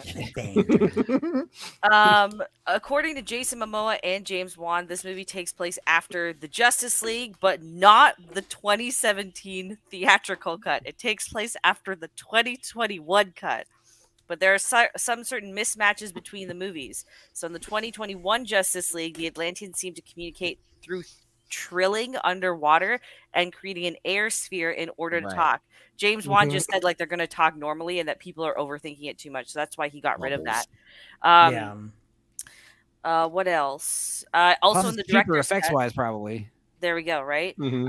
In the director's cut, Mara reveals that her parents died in a war, where in Aquaman, her father seems to be alive and had a British accent in Justice League. Where this one, she's got an American accent. So. Oh, God, it's so good. Oh, God. And then Mara also mentions never having been to the surface world before the events of the film, which contradicts this one as well because, she comes up on land and whatnot. She comes all right. Yeah, she does. There's a reason she's always wet, right? Exactly. Nicole Kidman was James Wan's top choice for the role of Atlanta. They were previously set to work together on a remake of Al Final del Espectro. Al Final del Espectro. We'll go with that. We'll go with that. Was scrapped. Is that Spanish? Yeah, it is Spanish. Kidman had been a longtime supporter of Wan's career and has publicly raved about his movies Insidious and The Conjuring, calling him, quote, the new master of horror. So when she was offered this script, she didn't even read it. She just accepted it. God, I wish Lofty was here when you read that. Master of horrors. Sorry. This movie is based off of Jeff Johns' 2011 Aquaman comic. Hey. Which I like. I like those comic books. Okay. Only DC Extended Universe film to date without any reference to Batman. Oh yeah. Yeah, fuck you, Batman. Yes, that's accurate. Best character, and they fucking leave him. I mean, yeah. Okay, let's not go too far here. No, Batman's he is a good character. He's a good DC character. Comics afloat right now, you know. Yeah, that's true too. Yeah. Batman is the worst of the Justice League. Let's just be real. Jesus Christ. I mean, maybe not DCEU wise. DCEU. No, I invite you into my home. You're telling me you would rather watch Batman than like Jon Stewart Green Lantern or the Flash or something like? Yes. I love Batman. Yeah, Batman's great. Batman. Yeah. Yeah. Batman's great. Soups is my boy. I'm kind of I kind of exactly. That's fine. That's fine. He's just done badly. Everybody can be wrong at least once in their life. It's Can't be Goku, but he's a good second place. Oh, that's true. So in this, Atlantis mentions having 7 kingdoms, but only 6 are mentioned in this film. The Lost Nation will appear in the second film, so Aquaman and the Lost Kingdom. Yeah. There you go. Yeah, I know, right? Surprising. Leonardo DiCaprio was going to produce this movie via his private production company. I don't know why that fell through. I couldn't find that reasoning. Interesting. Yeah. Couldn't find any 18-year-old. Amber Heard was probably too old to play the role. Yeah, I was going to say, fuck this bitch. 25-year-olds on set, 24 and younger. Yep. Producer Peter Safran's wife, Natalia, plays Queen Rina. What character was that? I think that's what's-his-face's wife, Mara's Fishman dad. at the end? Yeah, the fisherman, Okay. the fisherman queen. Gotcha. Okay. See, there you go. There are over 2,300 VFX shots in this movie completed by almost a dozen different effects companies. Wow. Damn. Yeah. That's a lot. You know what? You say a dozen companies? Yeah, like separate. I gotta give this movie props for consistency then, like because I would not have guessed you had 12 separate companies doing the effects. That end fight scene alone is probably most of it. I mean, Jesus. Yeah. Christ. I thought you were gonna say 12 people did all the effects. I was gonna be like, what? Even more impressive. And those people are now dead. Doing all that work. Disney axed them all. This is the 5th highest grossing American film in China, grossing over 2 billion Chinese yen. The first 4 are Avengers Endgame, The Fate of the Furious, Furious 7, and Avengers Infinity. Were you going to say The Fat and the Furious? I was, yes. Okay. It's just so crazy Isn't that new movies make that much money over there. The Whale? And finally, according to Variety, Warner Bros. And James Wan wanted to drop Amber Heard as Mara because she had a lack of chemistry with Jason Momoa, but ultimately didn't because her then boyfriend, Elon Musk, sent a, quote, scorched earth letter to Warner Brothers threatening to burn the house down. Then he bought Twitter. Wild. Look, how can you not, when you read trivia like that, how can people not believe we live in a cartoon simulation? For real. Like I can't believe that she cheated on Johnny Depp with Elon Musk. Like, I'm just like, dude looks bitches be literally cheating, like it a bald happens. monkey. He's got more money. He's got a lot of money. Way more money. And look what he did for her career. Wow. Captain Jack Sparrow or the man that will colonize Mars? I'll take Mars, thank you. I'll take Captain Jack Sparrow because he knows how to plunder that pussy. Yeah, he does. Is it true that they have secret children, Musk and Amber Heard? No, that's not true. Not at all. It's like a rumor. Yeah, that's a rumor. They did. Is there And we definitely don't want Triple M to be a source of misinformation and disinformation. Get your vaccine. Oh, I'm pretty sure we've gotten a lot of misinformation in 51 shows. But, I do have a little bit of casting trivia. A little bit. So Donnie Yen was offered the role of Vulko, but had to turn it down due to schedule conflicts. Oh, that would have been fun. Well, who is Vulko? Because that sounds like it's not a main character, so it would have been a waste of Donnie Yen. Willem Dafoe's character. Willem Dafoe. See, I just kept calling him Willem Dafoe. Okay, gotcha. Yeah, that would have been a waste of Donnie Yen as well. To be fair, it was a waste of Willem Dafoe, but you know. Right. And then there were 2 actors that expressed interest in playing Black Manta. The first was Michael Kenneth Williams. I don't know who the fuck that is. It's the dad from Urkel, right? No, that's not him. No, that's the wrong guy. They all don't look alike, Stupenza. Jesus. It's He was in The Wire. The Omar Wire, from yeah. The Wire. Oh, okay. Wow. And the other one was Michael J. White. Oh, hell yeah. No, I think they That got the name right rings a guy. bell. Why is Michael J. White? Look him Wait, up. what? As soon as you I'm see his looking face, up you'll right know. Yeah, he Black played. Dynamite, baby. Yeah. Mhm. Oh yeah, okay, gotcha. This dude. He could have been okay. Yeah, it would have been okay. Yeah. This villain wasn't particularly awesome, so I mean, it doesn't matter who. I got agree. It. Yeah. He will be in that's- Aquaman 2 when he That's kills it? that baby. That was Spoiler alert. There was no Christopher Walken as Aquaman. No. Okay. No, because Jason Momoa was the first choice, right? Oh, I did forget to say that the budget for this film was $160 million. It's a big budget. Oh, really? That's actually lower than I thought it would be. Yeah. Well, we're talking 2018, right? So like principal Okay, photography fair and enough. shooting took place throughout 2017. That's fair. That's fair. You know, this I movie guess- would have been shot for like 270 to 350 mil a day. $390 million. Yeah, right now, yeah. So let's go around the horn and give our ratings. Leon, I know you hate doing rankings, so I'm going to make you do it anyway. What's your ranking of this? Any scale. Use your own goddamn scale, okay? What do you rank this movie? Overall thoughts? Let's see. No, it's not that I hate doing rankings that so much so as it's just more of a I love doing rankings, but it's so hard to you got to have some like, sort of frame of reference here, and the frame of reference for this is other DC movies, and this is bad even by their standards. But I think I'm going to give this 4 octopus tentacles out of a possible, or I guess 4 squid tentacles out of a possible 10. Nice. Okay. Matt, I know this is like a 10 out of 10. No, I'm just kidding. Well, I was going to say, pushing all of my bias aside and everything, I think that this movie, like looks-wise, it's gorgeous. I think it's visually stunning. I personally think like they're just the best underwater sequences that I've seen to date. I know that Lofty would disagree with me on that, but I just think so. I'm just going to say with everything in mind, and I think that it plays plays to the strengths of Amber Heard and Jason Momoa, even though I don't think they're the best actors on the planet. I'm going to have to say 10 out of 10. Okay. This is a perfect. I didn't see that coming at all. No, 11. nobody's 12 out of 10. Enzo, my boy. What about you, buddy? I'm gonna give it a solid 3 out of 10, but I am gonna say it's still the best second best DCEU movie besides Shazam. Like Shazam that's is how good. I gotta say, I posed this question to Vex last night. Is this better than Man of Steel? No. Yes. Just Yes. no. Yes. No. Well, no, we know why Yes. Vex is choosing Man of Steel. Yes, exactly. I'm a huge Superman Man of fan. I got Steel's a I good movie. have an Alex Ross Kingdom Come tattoo on my arm, and yeah, the Kevin Costner tornado thing is unforgivable. It's God. Last Jedi Yeah. levels. It's bad. And there's some other scenes, but I mean, it's one of those things where it's like, I don't know, Zack Snyder.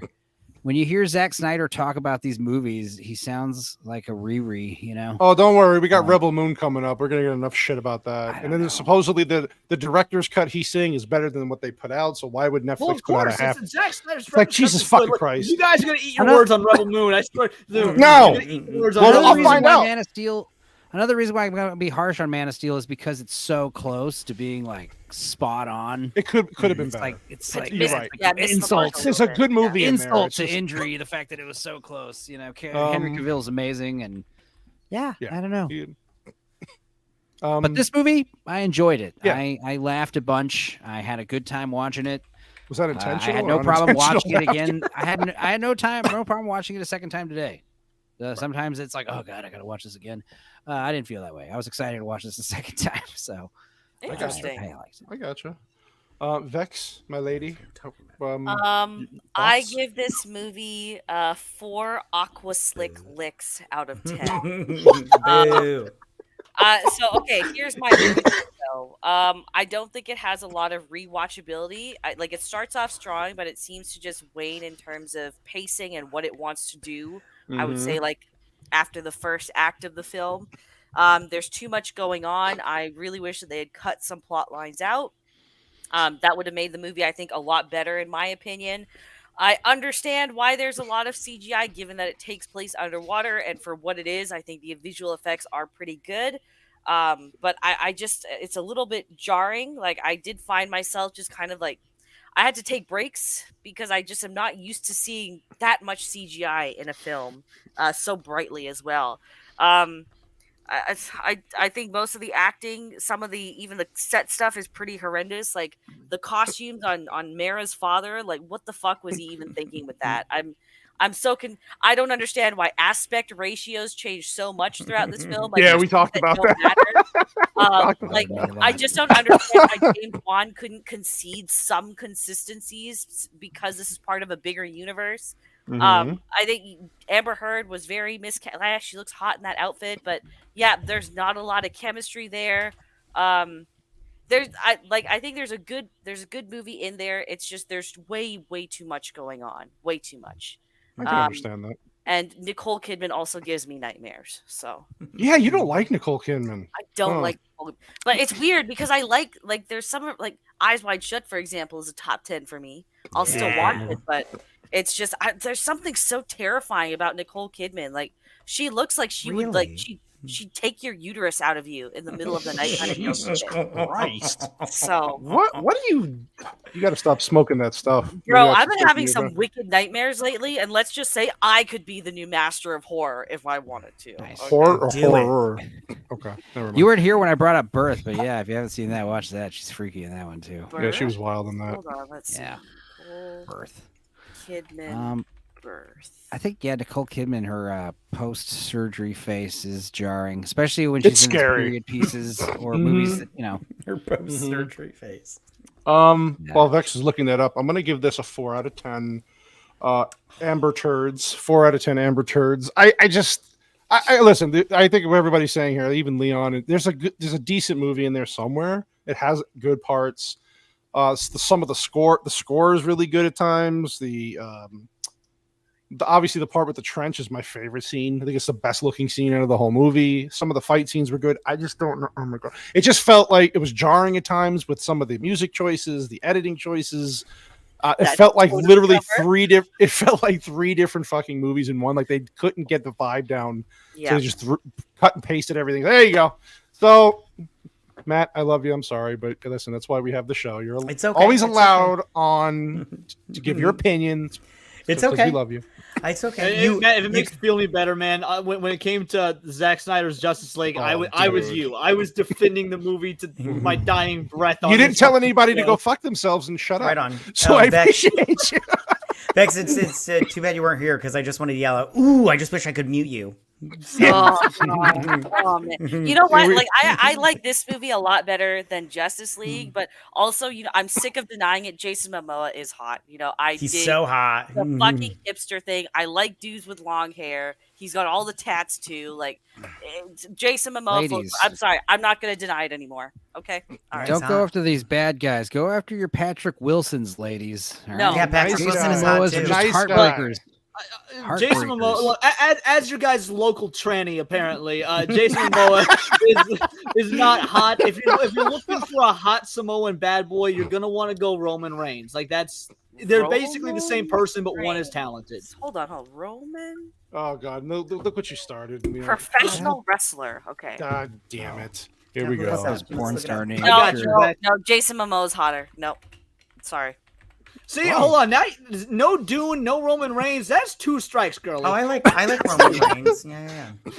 I also said I liked Scorn earlier, and I didn't think Redfall was that. No, bad. I took your side on Scorn, to be fair. So okay. I will say, we talked about playing Redfall with Vex was fun because she's fun to play with. She called me autistic a bunch of times because I wouldn't listen, and then it was good. Up Flaccid, I see you there, you Italian hater. Patrick is like classically handsome, but Jason Momoa is like he's the dude that'll tie you up and gasm you to death kind of deal. So now we know. Now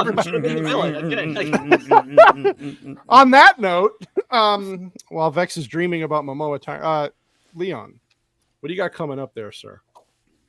So you can hop on my channel, Words of Paradise. I have nerdy news videos every day, except for Monday when I do my live show, which Vex was on earlier. It was a lovely show. We took a step back from doing the news today and decided just to rank all the games of 2023. It was me, Vex, Osnant, and Cult Classic Cage. Thank you. It was a lot of fun to do. But usually I cover pop culture through a political lens. Had some pretty interesting videos these last few days about Will Ferrell shooting his mouth off. I've done a bunch of videos about some of the Doctor Who and GTA 6 shenanigans. Apparently, games journalists want Link to be autistic in the upcoming Legend of Zelda movie. So that was fun. Yeah, check out any of those. And then I actually have a video coming out tomorrow that you guys want to stick around for. I don't know what the topic is yet because, with news changes all the time, I'll have to check and see what's going on. But I've got a full overhauled setup in terms of my visuals. So if you want to see Leon look full professional, I'm Leon the Professional, then I've got a new setup to show you off tomorrow.